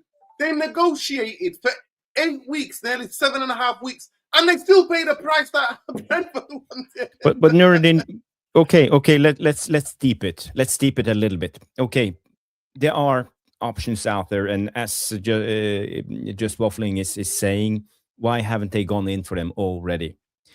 My biggest fear right now is that they are pleased with the midfield. They are looking at our midfield four and including Mason Mount. And are willing to put their bets on Mason Mount as the fourth midfielder because they're happy with Santos, with Tielemans, and Mainu, and Mason Mount. You well, think of it, because what just waffling is saying is actually quite clever. Why haven't they gone in for the bargain deal already? If that's our aim. Mm-hmm. Because there's no obstacle. We have 40 million in the bank. We have the money. We could easily go in and buy Sunderbird. Boom, done. Our midfield window is over. Let's start getting them into training and get the team going. But we're not. We're sitting on the fence. We're waiting. Mm-hmm. So for me, that's my biggest fear right now. I will give it till the end of the week before I start really stressing. But I have a freaking suspicion that something is going on, something dodgy is going on, and they are looking at salvaging the window by signing Lewis Hall and a backup striker that will most likely be Watkins.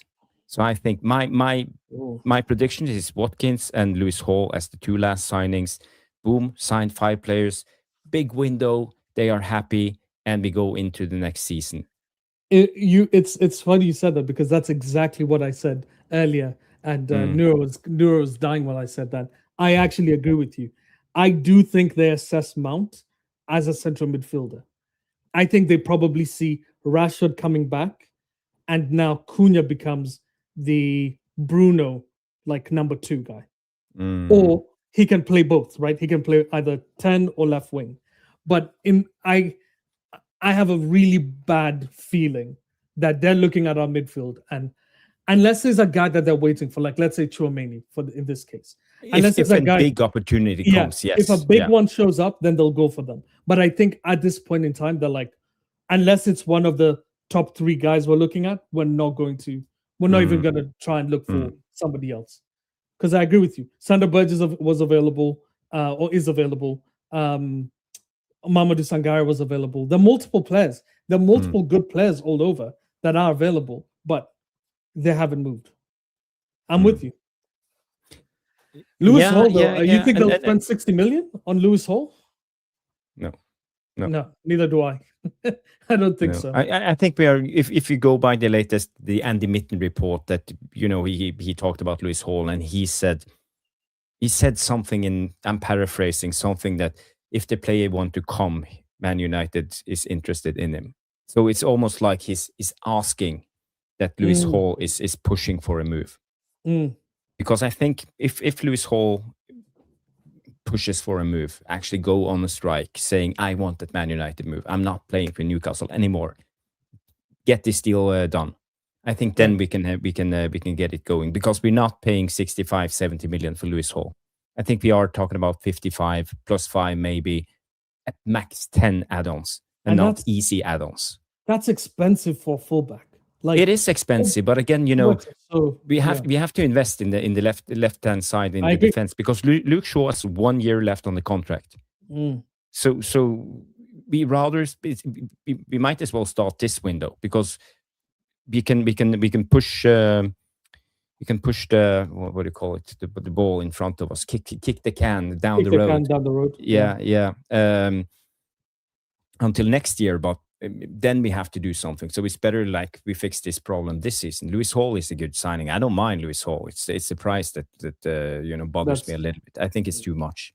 Yeah. But who am I? I'm not the financial director of Man United. So Watkins for 40 million. Are you taking Watkins for 40 million if we get rid of we'll get rid of Zirkzee? We need to stop this Watkins bullshit. Like, Watkins has banked goals every freaking season at an elite level.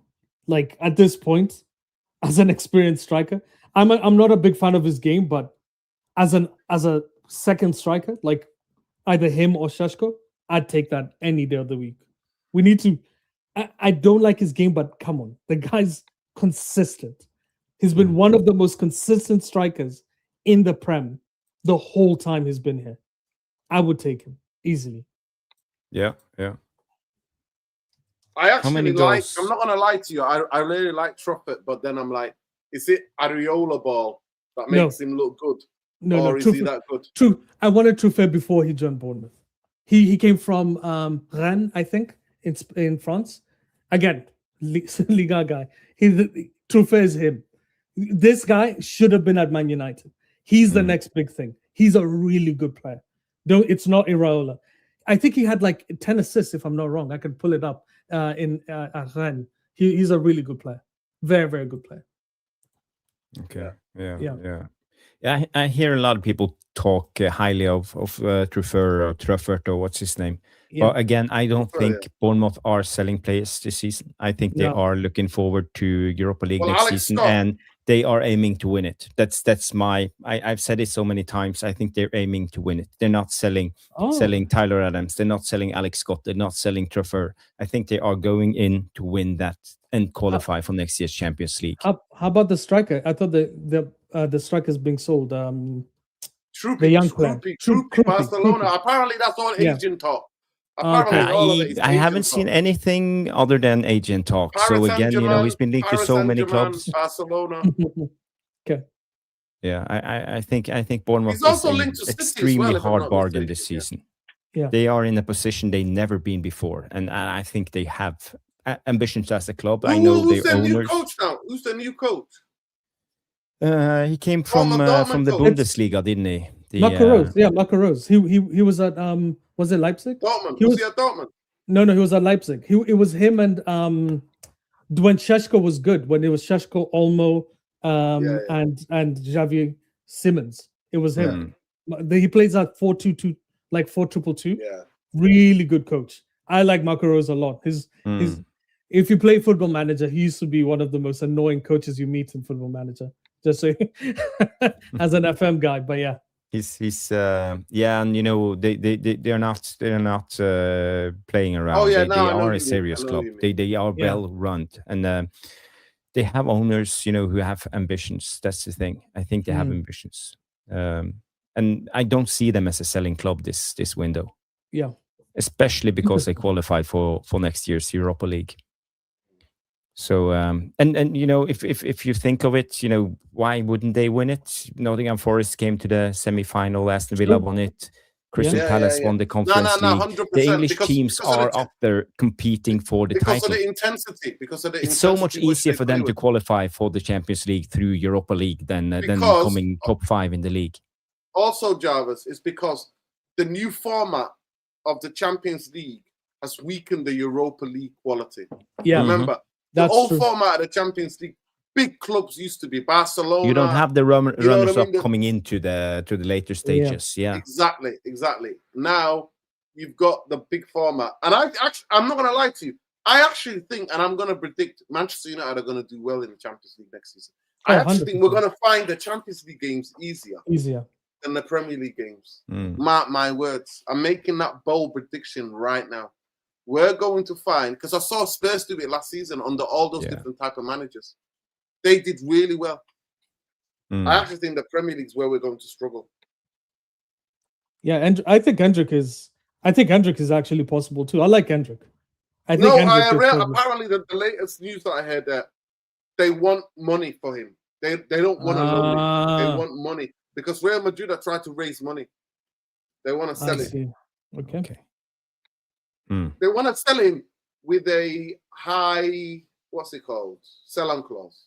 Sell-on clause, yeah. Okay. So probably not too big team then.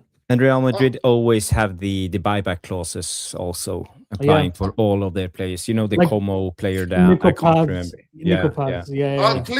Yeah. And also the guy, what's the midfielder who plays for Stuttgart or who's still Chema Andres? Which one is it? Stuttgart. The two midfielders are Chema Andres and Stiller. You mean Stiller? No. I have it here. 2 seconds. I will find it. You guys, know it. He's the Rodri type of midfielder who plays in it's in the Bundesliga. It's Chema Andres. He's 6'3", yes, tall. Yes. Yeah, it's Chema Andres. Yeah. He's really good. But I don't buy midfielders from the German league though. I told you I go midfield shopping in Liga. That's I have an issue with Bundesliga midfielders. I like Stiller is the only one. Chema Andres. Stiller is, in my opinion, the next big thing, but Chema's probably going to be a next top player. Yeah, but he apparently wants to come back to Real Madrid. And does he? I'm almost certain. I haven't read it anywhere. It's just my speculations that they have a buyback clause when it comes to him. Okay. Yeah, and the first refusal or anything, there's something in the Real Madrid they're not stupid. They've done this so many years. Chema Andres, a guy who plays in the Bundesliga. He's the next Rodri, apparently. He really is. Honestly, he looks like Nico Gonzalez at this point. Yeah. Yeah, I watched him one game. He plays for Stuttgart. He's the guy kid at Stuttgart. Yeah, I watched him. Yeah, I watched him. Yeah, for one game, but. Was he at Real Madrid? As academy player? Academy, I think he have a couple of games, some Spanish Cup games or something. Yeah.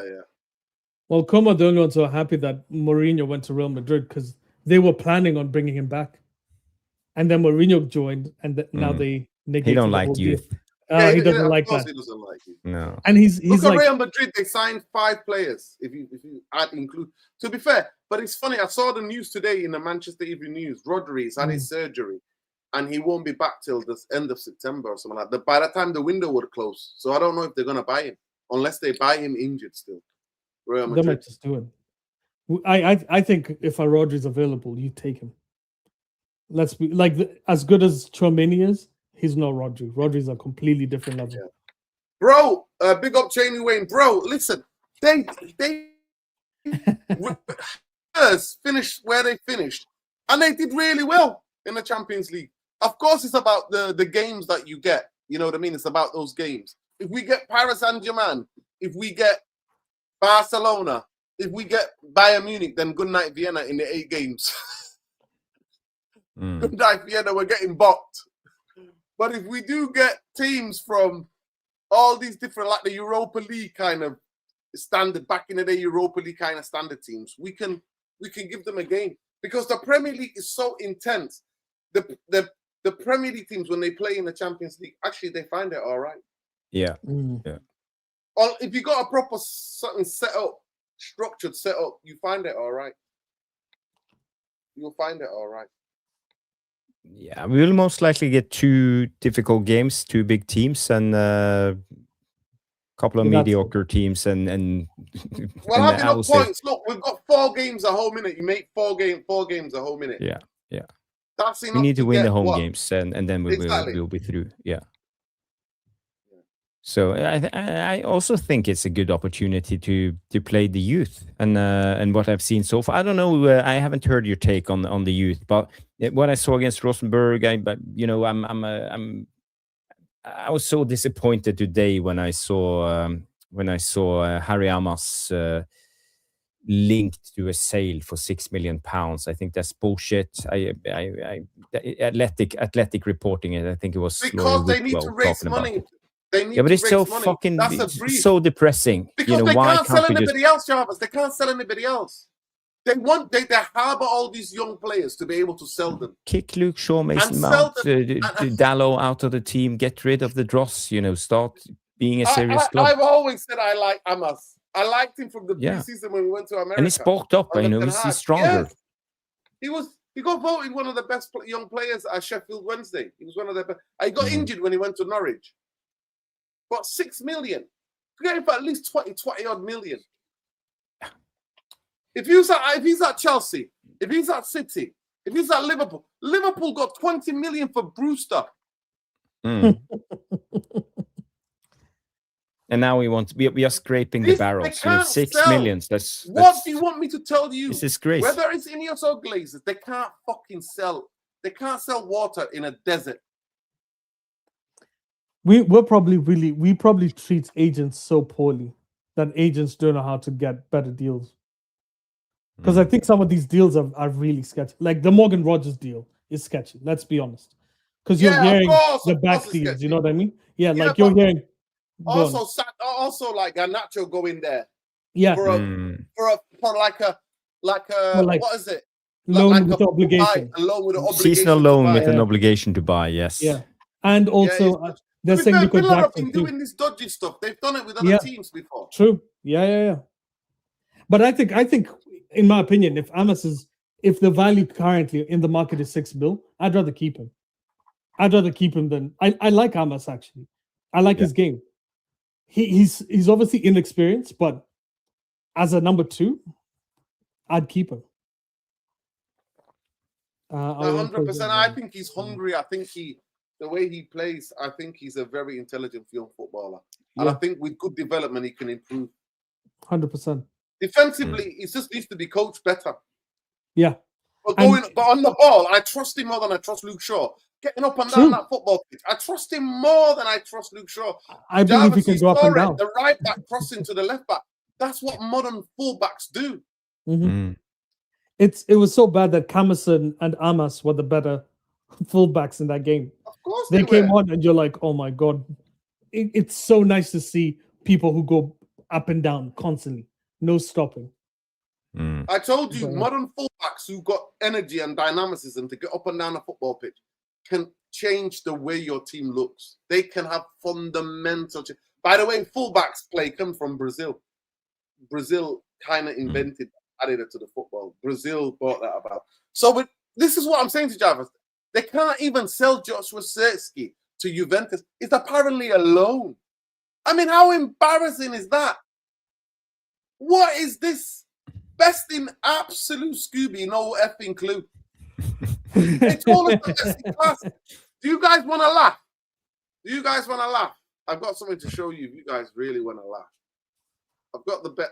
Honestly, people, big up to whoever found this clip. Big up to anybody who found this clip, yeah? Because this just shows you how the PR works. Those would be grit. We have a number of words. Let me just take it back so that I can play. Share it on screen if you haven't already. Yeah, I'm gonna share it. Is it sound or is it? Yeah, it's a sound. It's a sound. So listen to this, people. Let me make this bigger so you can all hear it clearly. So, all right, who's this? It's Dodgy fucking Dave, Mr. Inhaler, and this is Jim the Rat Racist. Yeah, listen to what they're saying about what their company is. We have a number of words which we use to try and describe Ineos, and three of those would be grit, rigor, which is my favourite word in business, because you're not successful in business by accident. You have to be rigorous and detailed in your work and your analysis, and humour, because you're only on this planet once. Well, the joke is on a number of words. The joke is on the fan base. Humour, did you hear that? The joke is on the effing fan base. They're laughing at us. They're laughing at us. The joke is on us. Yeah. It's true. Humour. They said humour. There was no rigor in giving Ten Hag the job after shopping around for other coaches. Where was the rigor in hiring Ashworth and then sacking him? Telling him to go on gardening leave, then sacking him, right? Where was the rigor in getting him, Amorim, to gonna play five at the back? Did not have a clue. You didn't have the squad that matched the way he wants to play, and then saying he's got till 3 years, and then sacking him after three months. Where are we, people? Where's this effing rigor? These clowns, they don't know what the f they're doing. No, they want to sell. So rigor. Is that strictness or rigorous? I'll get you the definition now. Proper English definition. I'm not a fluent English speaker, right? It's something like being strict or being it's like thorough or something. It's like rigor's like energetic, but in a. So let me say to you, it means strictness, thoroughness. That's what it means. Okay. So and the other word that he used, what's the other word he used? Grit. Grit. Well, you've got no fucking grit, mate. Look what you've done to Nice. Where's the grit when it comes to Nice? No, Nice nearly got relegated. For people who don't know how good Nice were, a perennial Champions League team, and then they joined and made them absolute shit. Like, it's crazy how badly they made that team. They won them so. They've been trying to sell Nice, but no one's buying them. No. Yeah. Listen, I'm not going to overanalyze preseason games. The only thing that what I liked about Rosenberg, and Rosenberg apparently played their second team, right? I'm not a Norwegian. I don't follow Norwegian football. We've got an expert that's here now. Big up to Jarvis. He can break it down for us. But what I liked is that the team shape and the way we were with the mid-block when we lost the ball. So what I enjoyed more was what happened when we didn't have possession. That's the most that I enjoyed. What did you enjoy, Nelson? Watching United. I thought off the ball we looked really compact. I also like the passing sequences. Like, that's one of the things I didn't see in the first game. First game was horrific. We didn't see any good. Wrexham are going to try to come up to the Premier League this season. Yeah, they're ready. They're ready, Wrexham. they're ready for the championship. Honestly, Nelson, sometimes I watch the championship because I'm in England. We get it on Sky. When the championship game's on, I watch it. No VAR, and it's intensity for 90-something plus minutes. It's one of the most competitive leagues in world football. It's 3 games a week. You play on a Saturday. You either play on a Sunday, you play Wednesday, Saturday you play Tuesday, and then you play Saturday again. It's relentless. But go ahead. Yeah. I didn't like the Wrexham game, but against Rosenborg, I think we saw the idea of what Carrick wants to do, and that's the thing that I liked the most. So, passing ability, I think Santos was amazing. Till what's his name? Mount played well. I know you don't like Mount, but I think Mount actually did play well. The kids look good. No, but I don't like Mount. I just remember what happened. What Siddiqui did to him. Yeah, true. At Sunderland. Yeah, Siddiqui was. And to be fair, there are very few players who actually play well against Siddiqui. By the way, Siddiqui's another guy. Yes, Siddiqui's really tall, good. But absolutely ball-winning monster, and he can actually carry the ball as well. True. But I liked Lacey. Lacey really. The more I watch Lacey, the more I'm like, listen, right I promise you, Nelson, I've been watching Lacey for years and years. But you know what? He became injury prone at the age maybe when he was 14 to 16. He struggled with injuries. He actually struggled with injuries because of the way he twists and turns. And he's like Jack, what's his name? Jack something for Arsenal. Because of his left foot. He's always going to get knocks because he nicks the ball away at the last second. Jack Wilshere. Yeah, that kind of left-footed player. But he is, when he comes back on that left on the right, good night Vienna. I will expect him to wrap it around that post, inside of that post. But this is his breakout season, and he has to play for me. He has to play. I think this is the season where Ahmad needs to show up. I think it's so frustrating because I watch AFCON. I've watched every single AFCON probably my whole life. And Ahmad is so ridiculous. And next year is in East Africa. It's in Kenya. Yeah, it's going to be in Kenya. Yeah. I'm going. It's going to be Uganda, Tanzania. Kenya and Tanzania. I'll be in Kenya. I'll be going to watch it. So, but I think we saw a lot of good things, but I expect more from Ahmad next season. Because if you guys see him at Ivory Coast, you think he's the best winger of all time. He's ridiculous. And then he plays for us. And maybe there's something in the clouds. You see the fullbacks, the fullbacks that they have in Ivory Coast. Have you noticed? What are they? Yeah. Singo sometimes plays right back. And the other guy is it's Traore. It's Doué's brother. Doué's brother, yeah. So when you look at Singo is actually kind of like Euro's build because he's a centre back who can play right back. And then he's lightning quick though, big. Actually, more like Bassi. If you Bassi from Fulham. Yeah. So I was gutted when he got injured. When he got injured in the World Cup. Oh, dude, he would have made a big move this season. I think. Honestly, he's a good player, but I really hope Ahmad shows up. No, he's for Ivory Coast. He scores goals, bro. He both in the AFCON. Ahmad is better than Diomande. Ahmad was the guy, bro. Honestly, Ahmad at Ivory Coast is better than Diomande. Ahmad is him. Yeah. For Ivory Coast, we don't even look at Diomande. I look at Bazumana Toure at Hoffenheim, and I look at Ahmad. This is the first season we've seen Diomande. I just really hope Real Madrid develop Diomande. I really hope he needs development. I have a hot take. I don't think that guy survives. I don't think he'll survive at Real Madrid because people forget him, and also the players behind him. He's taking one of Valverde's spots because Valverde plays right wing. Yeah, but Valverde's going to come in midfield now. I think he's going to play. So if they bring Rodri, let's assume they bring Rodri. So they're going to play Rodri, Tchouaméni, and Valverde. Where does Bellingham? Where does Bellingham play? Well, they're going to rotate, aren't they? They're going to play a rotation. Yeah, but that's the concern is then Diomande doesn't have a spot. He's going to come on in games, isn't it? They're going to bring him on in games, take him off in games. That's what they're going to do. But that's another thing he probably hasn't had. He's played games at Legans. He played games at at Leipzig. He needs consistent games. We saw that with Kobe. I have a funny suspicion that he might not play as many games as he wants. Plus, Jose is the worst guy to to develop players. He's horrible. What he did to Obi Mikel, man, I'll never forgive him. To this day, my God. Why?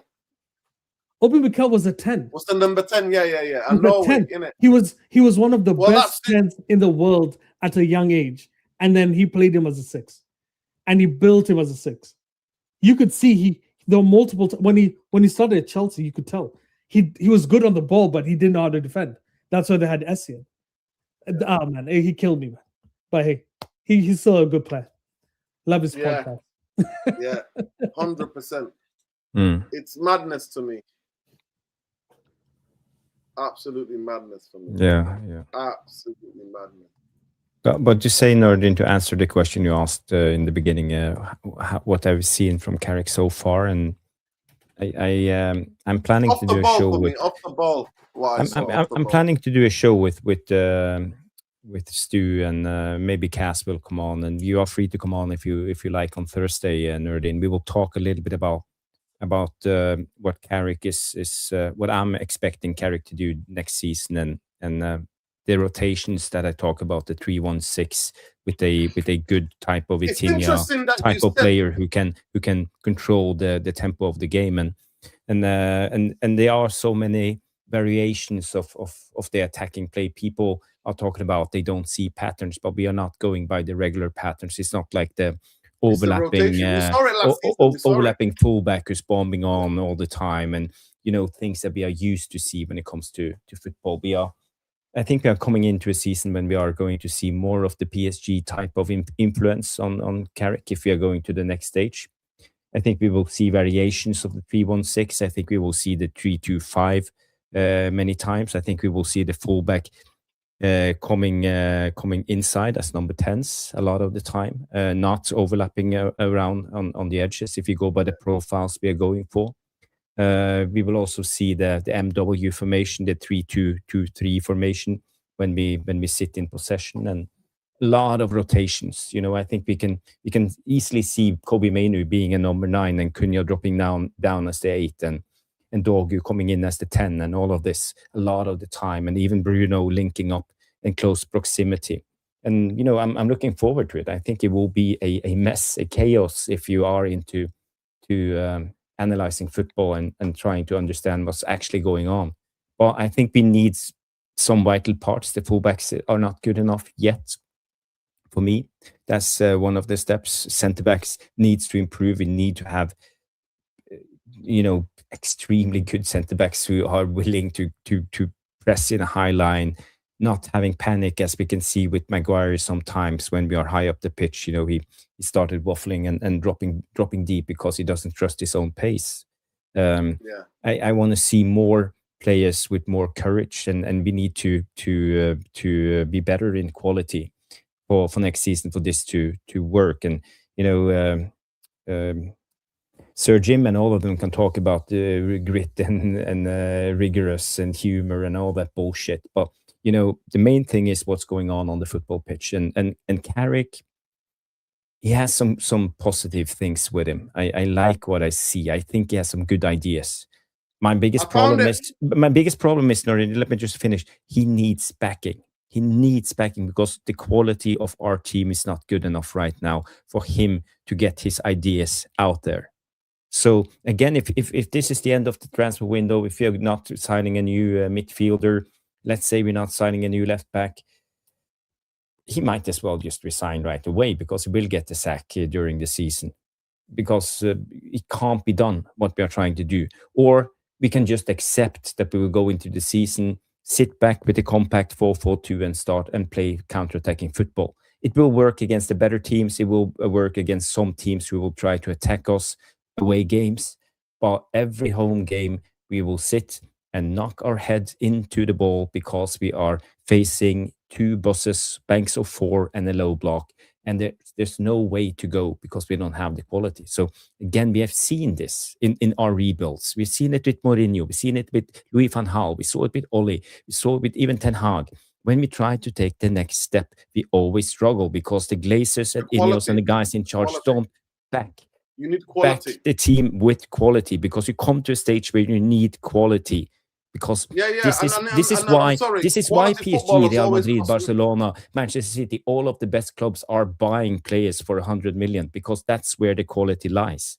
We need the best guys in. You know, we can go so far with but best. We're not even stable in a football club to be able to do that. And if you're going to buy, like, they will buy 3 or 4 players for 100 million or for 90 million, for 80 million. We only buy one and think they're going to solve it. Yeah. This is what we do. Big up to not wisdom is us here. At Manchester Nelson, United, Jose used to text Mkhitaryan every night telling him, leave, I need to buy Alexis. That's what he did. I don't know if you heard about that story. Crazy. Listen, a great story. Big up Abdul. Big up Abdul. Said, Noreen, would you take Darwin Núñez? No, I would take him as a second choice striker. I'm a believer that players who get into positions, the hardest thing for strikers is actually finding the space between a back four or back line. Darwin Núñez was an absolute menace. But I'm a believer that with sports psychology, you can be able to coach somebody to breathe before they hit the goal. Remember Andy Cole. I think you can coach to be a finisher. Remember Andy Cole. I really believe you can coach people. But the hardest thing in football is the positions. His instincts to get into in between the centre backs, whether it's in the air, whether it's on the ground, I think he's so underrated. And I genuinely think in this team with Iriola, Núñez would be amazing in this Iriola team, because he just runs. He never stops. He never gets tired. He can go wide. He would give them so many different options. Apparently, some Liverpool fans are saying they want him back. But Jarvis, listen to me. The biggest thing about Carrick, the thing that what I've liked, is really interesting. Earlier, you said that he models himself on Luis Enrique. Luis Enrique plays 3 in midfield. He studied Luis Enrique, apparently. He studied PSG. But why does he play in 2 in midfield then? Well, you know, actually it's not. Actually, it's not when you deep it. When you deep it, he played 2 in midfield at Middlesbrough. He played 2 midfielders. He didn't play. He played 2 midfielders. That's what he did. But go ahead. Yeah, well, as I said, if you go by the 3-1-6 or the 3-2-5 formation, when we go actually attacking, it's more about how we merge into positions. You know, with Kobe Mainu a little bit higher. With I'm gonna have to stop you there 1 second. Big up to space, time, space, and continuing. That's the best. That's the best first message in a chat on this channel, hands down. So I want to take time to read it. Big up, guys. It's your favorite bootlicker checking in, or as I prefer to call it, Manchester United supporter, someone who stands by the club through thick and thin, in triumph and in adversity. Okay, you can have that point of view. Do you think our adversity is a natural cause, or is it manufactured by the owners? Only one question. Come back to me when you've answered that. Big up, though. Go ahead, John. Sorry. Go ahead. Now, you know, I'm maybe people are not getting what I'm trying to say when I try to explain what Carrick is trying to achieve, or at least what I think he is trying to achieve with this team. I think he's going for, because you can clearly see bits and pieces of what we are doing, and we are trying to model ourselves on Bayern, on PSG in certain level of the games. But we don't have the quality, and we don't have the material of players with the right quality, because we don't have the center backs, we don't have the full backs, we don't have the guys who's composed enough on the ball. We don't have a number 6 who can rotate the ball enough, you know, and shift play and do all these things that we see Vitinha do when we look at Bayern, how they shift play from one side to the other. And it's not like Amorim, you know. Amorim, we try to come up with a I don't know what Amorim actually tried to do. You know, we try to. It's still a mystery. Still a mystery, Jarvis. Well, he tried to lure him in, you know, and be more clever than them, but you can't do it in the Premier League. It's all down to quality, you know. It comes to a certain level, and then boom, you have to have the best in class to succeed. Yo, late night comedy, FC, late night comedy. How do you get Harrison Ford on your chat room? He's talking about you, Jarvis. Han Solo, or are we talking about Indiana Jones? Hey, Jarvis, you gotta take it. You gotta take it, bro. Well, you gotta take it. Never gonna apparently, I'm Rick Astley. I'm Jarvis Cocker. I'm Harrison Ford. I'm Morton Harkett. I'm so many. Sorry to interrupt you, Jarvis. Carry on. What you saying basically is that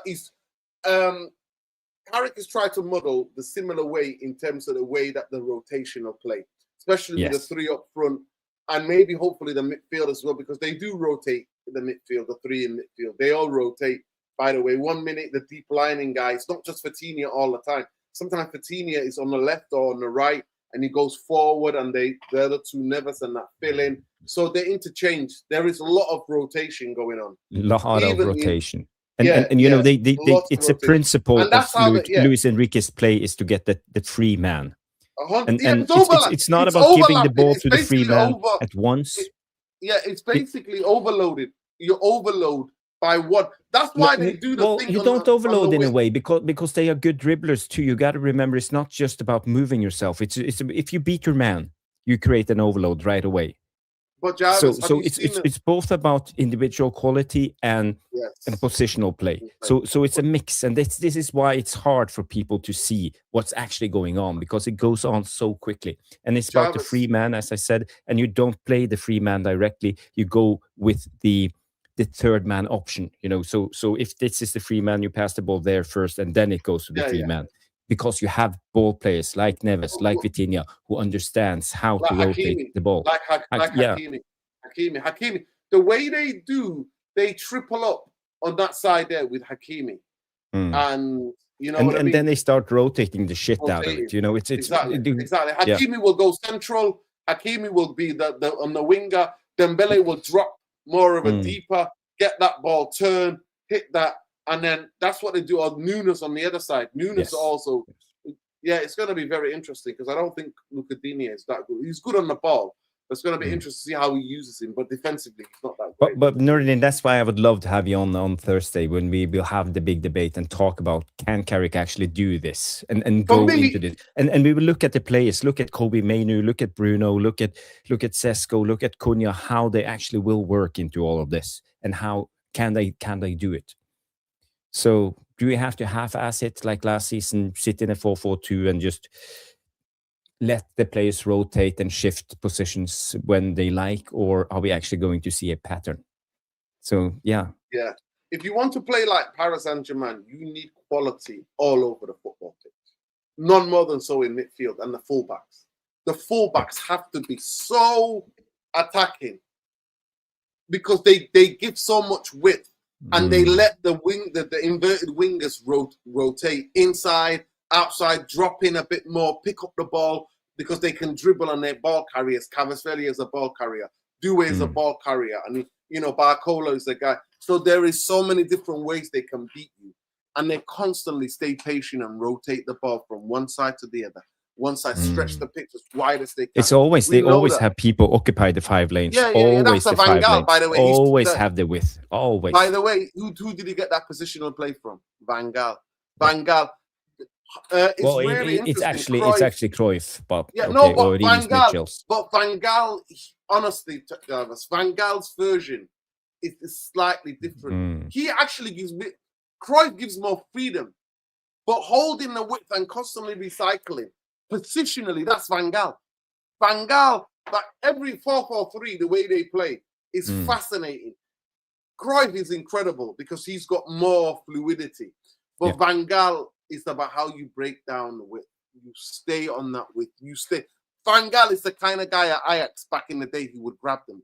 Vanidi George, you just stay there. Stay there. And even Guardiola has had that principles more than from Cruyff. Cruyff was a bit more freedom, but he actually likes them to be the way it is. But Jarvis, my biggest thing, what I'm going to be judging, you know what I'm going to be judging? Carrick on from game one. What am I going to be judging Carrick on? Courage, attacking play, going for it, trying to win games. You know, it doesn't matter how you win or lose, it's how you play the game. Or what is the most important thing a coach can do from the sideline to help the players on the football pitch? Okay, so you want to see a more what's the name? A guy who stands there and shouts and no. I need his in-game management to be obviously, yeah. I need him to make the changes and don't fucking wait there for 70 fucking 80 minutes to change basic things that anybody can see what's going on. We're getting battered on this side. He just waits. Like Leeds. Like fucking Leeds. 2 players needed to come on. No. At Old Trafford, you have to risk it. You have to go substitutions early. None of these cuddling. If you told the players to do something, they're getting on that pitch, Jarvis, and they're not doing it. And this is a detrimental to the team. Get them off the football pitch. The 3 points matters. It's not about the players' egos. It's about being proactive. One of the biggest things I like about Jose Mourinho, he's proactive. He never sits there and waits. Klopp was the same. How many times did we watch Liverpool and Klopp and he noticed something and he's like, hey, see you later. There are so many players who we respected and loved. He's saying it's not about you. It's not even about me. It's about what we can see here. Yeah, we know that was a big loss from Carrick last season. His in-game management in certain games, he didn't seem to have the willingness to try to change up things. Jarvis. You know, we went down blind alleys and got stuck for a long time, and he didn't have a plan B. So yeah, 100%, he needs to change it up. But again, you know, if you get 5 new players in a window, you would suspect that he would have more tools in his toolbox, and he would have had more time on the training ground. Jarvis, we all said Manchester United needed to sign 6 players. Do you think they backed him? They've not backed him. No. Obviously, they haven't. So how much different is that bench going to look next season? Well, going by what we have seen so far in the two friendlies, I feel right now that our squad are stronger. We are stronger as a squad than we've been in a long time. It's not good enough. It's not me saying that it's the same as it's good enough. I'm just saying that we look better as a squad than we have done in a long time. When it comes to quality, not maybe amount of players, but we you know, the times are gone when we have the Andreas Pereiras and Lingars and all of them, you know, being the bench fodder. You know, we actually have quality coming on. We have most likely Sesko on the bench, most likely Ahmad on the bench, most likely Masraoui on the bench, most likely have Aiden Heaven on the bench. So we have good options, you know, to change things up if the willingness is there from Carrick. And we haven't had that in many years.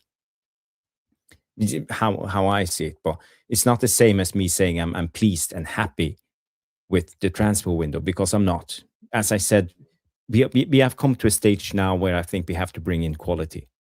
We need quality, something to cling on to, better players. There's a guy. I don't want us to bring in someone who will sit on the bench for Kobbie Mainoo. I want us to bring in someone who will bench Kobbie Mainoo and be better. That's the level where we are. Somebody just sent me this. Somebody just tagged me in this tweet. I'll be shocked. I'll be really shocked. Breaking Al Nassr set to try to sign Marcus Rashford from Manchester United. I doubt it. Rashford will go. Rashford won't go. So unless they, yeah. I mean, I don't think Rashford needs the money now. I really don't think he needs the money. I think he still thinks he wants to play in Europe. But that might be interesting. Yeah, but I don't think he has a choice. He either comes back and plays for Man United, And he don't want that. He don't want that. I think he Jarvis, wants... do you honestly, hand on your heart, believe Marcus Rashford is going to be sitting on the bed for 350 grand a week the next season for Manchester United? From a financial point of view, that will be dumb. You know, we will ruin his value. But again, he only had 2 years left on his contract. So we know if he stays this season, he will stay for 2 more years. It's the same as he will be here for 2 more years. He will see out his contract, earn his money, and then leave on a free. He will do he will do a Sancho. He will do a Sancho 100%. So it's either now or never. Yeah, I 100% believe he's not coming back to play for Manchester United. And I'm going to apologize to everybody if I'm wrong. I really don't see him coming back to Manchester United. I think all of this is a tactic to try to get decent money for him. That's what this is for. But do you want him back? Or I know you don't want him back, but how do you see him if he comes back? Do you think he will, be integrated into the team? Yeah, I just don't see him sitting on the bench for the wage. No. I really don't. I really don't think he's going to be. We're going to have a 300, one of the most highest paid player who's on equal path with Bruno sitting on the bench. It's not happening. The only positive, if we get Rashford back into the team, is we will then have extreme pace again, because we haven't had extreme pace in our team for a long, long time. And people can talk about Rashford how they like, but he's a quick player. He knows how to run. So again, we don't have that. You know, Mbumo is not that quick. Cunha is not that quick. Ahmad, even Ahmad, he's not extreme pace. He's pacey, but he's not extreme quick, pace. but he's not that quick. Sesko, he has pace, you know, over a long distance, but we are talking about the 15-yard sprint, and he's not that guy. So we don't have the fear factor for other teams to be reluctant not to put the high line up against us, because we don't have the extreme pace. So we will get that if we get Rashford back, just on a positive. So that's why I think we are looking for a left winger still, and we want someone in with those attributes. Yeah, it's interesting. We could talk about this all day and long, people. But I think we've done 2 hours and 30 minutes. We've done remarkable. Big up to Jarvis for joining us. Big up for Nelson, all the way in Canada. Big up to him. Really good discussion with him. Really interesting. It was a good guy, Nelson. I liked him. Yeah. Good insights. Yeah. Big up where to him. Where did he call from? Where? He's in Canada. He's East Canada. African, okay. But he's in Canada. Yeah, he's studying in Canada. Nice. He watches. He's got French friends, so he's watching Liga. He had a lot of insights. You know, I enjoy talking to people with footballing knowledge. Yeah. The only thing that I would say to that time spending consume, if it's too hot in the kitchen, get out of the kitchen. Nobody's got a bullet to their heads. Nobody's got a gun to their heads, bro. Nobody. At the end of the day, Barada is first time being a CEO. He's learning on a job. So is Weetabix Wilcox. So the only guy that maybe you can feel bad for is Pavel, because he actually worked in clubs where he has a pedigree. They can go and buy players. Learning on a job, mate. Jobs for the boys. That's what we see. People, listen. I told you we could have had so many polls tonight if you would have just liked the video. If 200 of you would have liked the video. But still, as we speak right now, we only got 150 likes. We had we had 170 likes. We could have had at least like 220 likes by now. We could have had a couple of polls. But I hope you've enjoyed the chat. I don't think the squad is ready. I think the squad is not ready to fight on all fronts. I think the Premier League, where we're going to struggle unless we get quality in terms of the fullback, in terms of centre-back. The same article Jarvis was talking about, they said they don't want to buy a centre-back.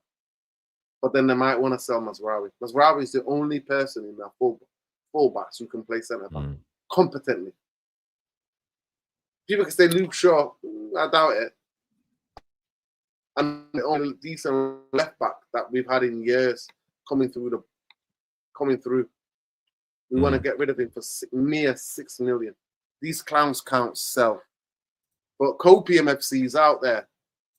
And Copium FC are giving it absolutely large. With every day they're changing how the copium is working. I just want to say big up to Adewale for the super chat. Wow. Wow. Planet Big K. up Adewale. Yeah. Yeah. Big up Blank. Big up Adewale. Big up Nigerian currency. Big up to him. Big up to Just Waffling. Appreciate super chat. And big up to Ace. Harrison Ford. I haven't heard that before. Yeah, to be fair, I can see it. I can see the resemblance. A young Harrison Ford. Indiana Jones. More like a Blade Runner type of Harrison Ford. The old school Blade Runner, yeah. Yeah, yeah. yeah, you might be right. Yeah. But people, big up Jarvis. When are you live again? Thursday, live on Thursday, having a big debate. Thursday, yeah. 9 p.m. 9 p.m. 9 p.m. Hopefully I'll try to make that. If you're around, no pressure, you know, if you're around, if you're free, I want, because I want to get into the debate, because I want to bring in the in-game management. Because to me, that's my biggest frustration. My biggest frustration is nobody making, like he says here, this is perfect. He put it into perfect English. Big up to what's his name? Big up Ace to Holding. Dilap. Oh yeah, then ILP. Dilap says proactive coaching with timely subs and tactical tweaks. That's what Jurgen Klopp used to do at Liverpool. Oh, Jurgen Klopp. Yeah. Yeah. So yeah, Thursday. Next time we live, Jarvis is live Thursday at 9 o'clock. People, make sure you check out Tactical Devils. It's there, people. It's there. Tactical Devils. Make sure you go and check out the Boss Monday night show. They have. I'm sorry I missed the show on Monday. Yeah, we had a good show yesterday. We covered a lot night. of ground. Cass was on, and yeah, I did my it was own a good show. show. Then Yeah. Saeed show, and then I was out and about. Yeah, I saw that Nerdin. So yeah, I know. You get streamed out. People got to realize if you do like more than 2 and 3 hours, you know your brain gets just melted. So it's tough. You can hear me, Jarvis. You still there? Yeah, I hear you well. Oh. You can hear me? Yeah. Loud and clear. I can't hear you, Jarvis. I can't hear you. Something's wrong with your mic. Hello? I don't know. I can't hear you. Oh, it might be my mic. Hello? Hello. One, Maybe two, it might one, be. two. 1 second. 1, 2. Hello? No. We're both fine. I can hear you now. Sorry, I can hear. I think it was my own fault. I knocked my mic, the wire in the mic. But yeah. Thank you, Ace Holding. Thank you for subscribing. Thank you so much. Yeah, Tactical Devils. Tactical Devils. Gotta go and check it out. They had a big debate about Zirkzee on Monday night. They did a 2-hour show. Now we actually did 2 hours 50 minutes. Nearly three hours. Yeah. Nearly 3-hour show. They nearly did the Odyssey, if you know the Odyssey. They nearly did the Odyssey, yeah. Scorsese drama. Yeah. Like Nuruddin, you're into movies, you're into films. So what's the longest movie you've ever seen? Well, I saw it a couple of weeks. I saw it last week. The last week, it was the Odyssey, 3 hours. But I have seen films that I've seen a 4-hour film, but they had a break in between. What's the Danish director? What's his name? Who had that like 9-hour movie? It's crazy. Oh, I know what you're talking about. I think you know what I'm talking about. Yeah, not Stellan Skarsgård, but he has another name. He was into Dogma movies in the beginning, and yeah.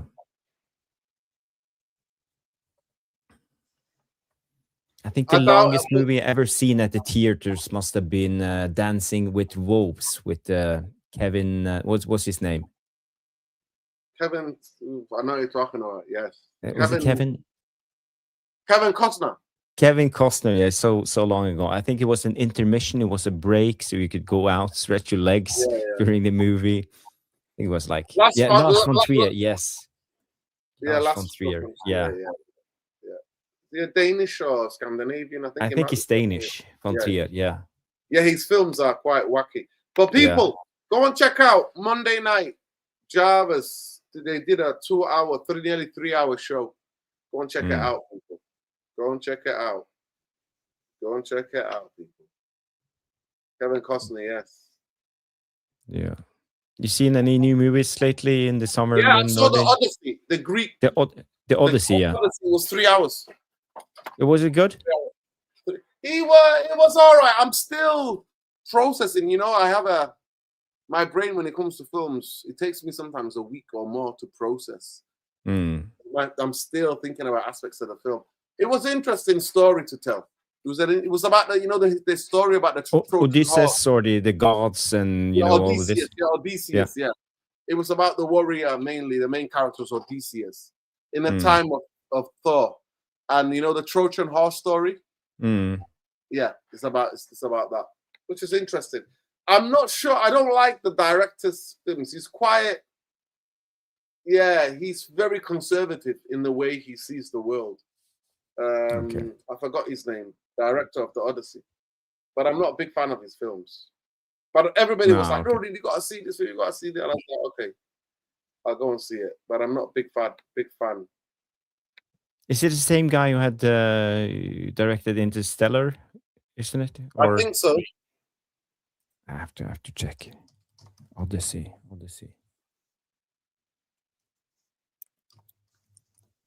Yeah. The Odyssey, yeah. Okay, so it's Christopher Nolan. Yeah, the guy with the Interstellar. Interstellar. That's the craziest movie. I'm still trying to wrap my mind around what happened in that movie. With time spans. In Interstellar, the guy with the when they went into that black hole, and time stood still. He came back, and his daughter was 96 years old, and all of this. It was. Yeah. Yeah, Christopher Nolan. Christopher Nolan, yeah. Yeah. Oh, Tenet. Was that the one with what's his name? His son, the famous actor, African American actor. Denzel Washington's son. Tenet. Oppenheimer, I thought, yeah, it was all right. It was an interesting, but it never really answered the question were the people feeling guilty about developing nuclear weapons. Yeah. I'm not a big fan of it, but I've never seen Interstellar. Maybe I need to watch that. You haven't seen it? No. Wow. Okay. I'm into more like Lars von Trier films, independent. Yeah, but it's very hard. Yeah, I've seen it a couple of times, and I still don't fully understand the movie. It's something. He goes into space. He goes into a black hole. And then time stands still, and he comes back, and all of this. It's so crazy. He always uses Michael Nolan. Christopher Nolan always uses Matt Damon. Matt Damon is always in his films. Yeah. I'll have to check it out, Travis. It was 2014 film. Yeah. It's a good movie. Yeah. Well, I agree with someone who said in the Scorsese movies, I'm more into those like Italian mafia movies and all of those. Yeah, David Washington. Yeah, Matthew McConaughey. Yeah, he I plays like in some of his Interstellar. films. Yes, I do. I like some of his films, some of the gangster films. Yeah, but yeah, you were saying about De Niro. Yeah, De Niro's a Zionist, man. He's a Zionist. F De Niro. But anyway, people, we've been live now for nearly 2 hours and 40 minutes. Big up to Jarvis, and it's getting really late. Inception, I like. Did he direct that? Inception, I like. I thought that was. I liked Inception. That's a brilliant movie. Yeah. But big up everybody. Like I said here, I put it in the chat here. Go and check out and subscribe to that channel, people. Subscribe to the channel. Tactical Devils there. Monday night, 3-hour show.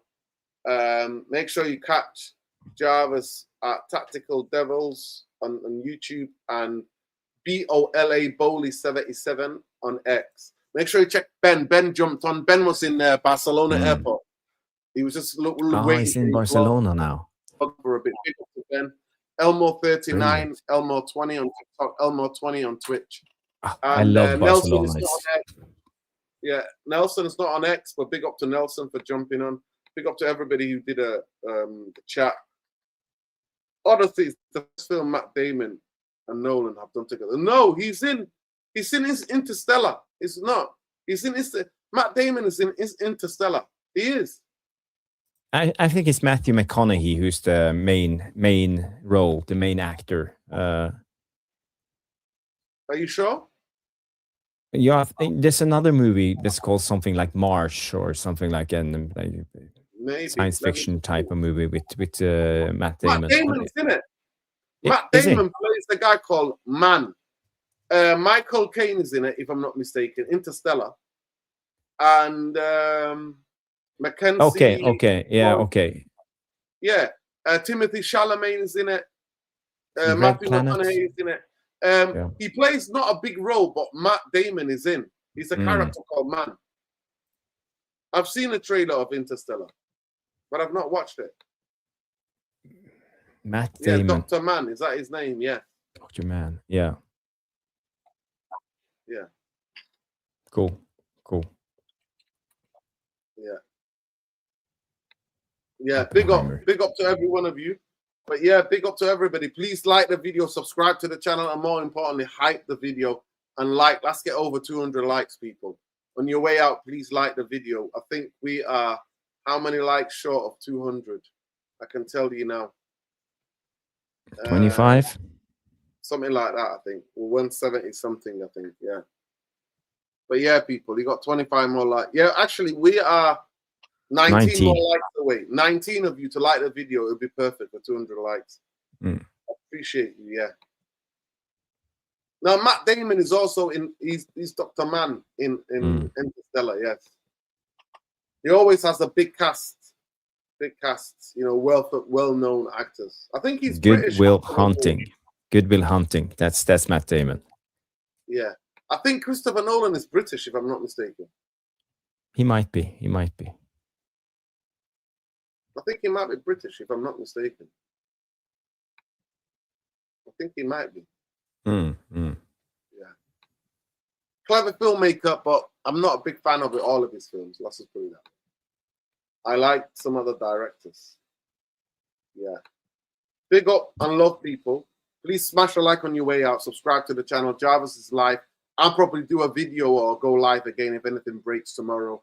But yeah. Tomorrow's Wednesday. Tomorrow's Wednesday. Yeah. I might do a show early in the afternoon or something if I can get it lunchtime. I might do a lunchtime 40 minutes. If you're doing anything in the evening, I will probably jump on. But if you if I do things in the night, yeah. But Thursday, Jarvis, 9 o'clock. Check it out. The big debate.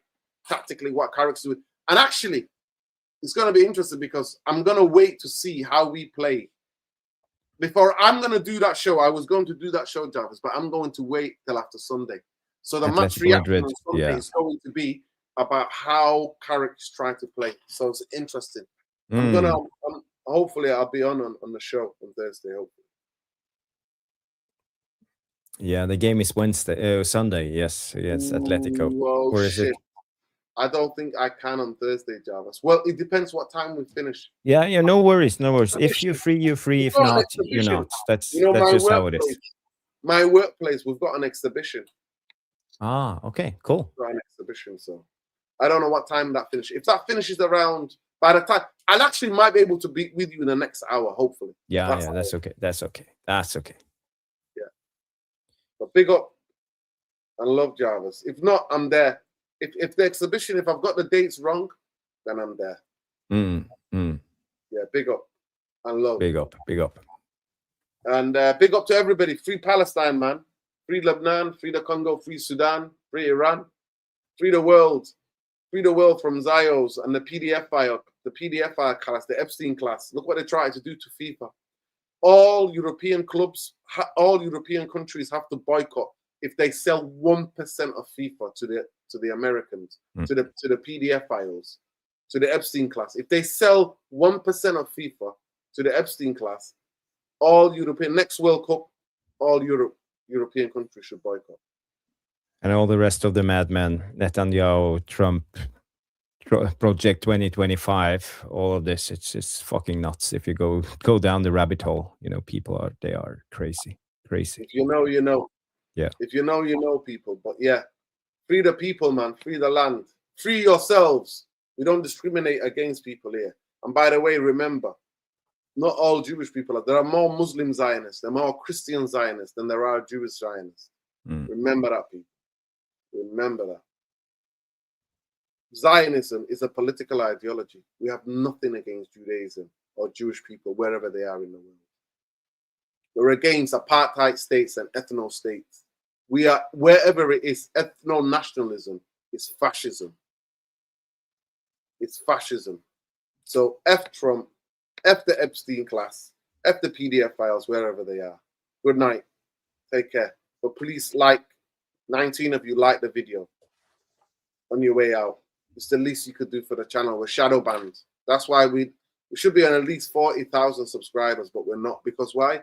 Because we refuse to not to talk about things that are matter. Everything is political, people. Football is one of the most political sports ever invented. Why? Because there's class warfare to it. It was created by the poor, and now it's literally been stolen by the rich. What's more political than that? Don't let people lie to you. Divided we fall. There you go. Take care, people. Good night. Hopefully tomorrow, anything breaking will be live tomorrow night around this time. Or if something breaks in the day, we'll be live then. But love, take care.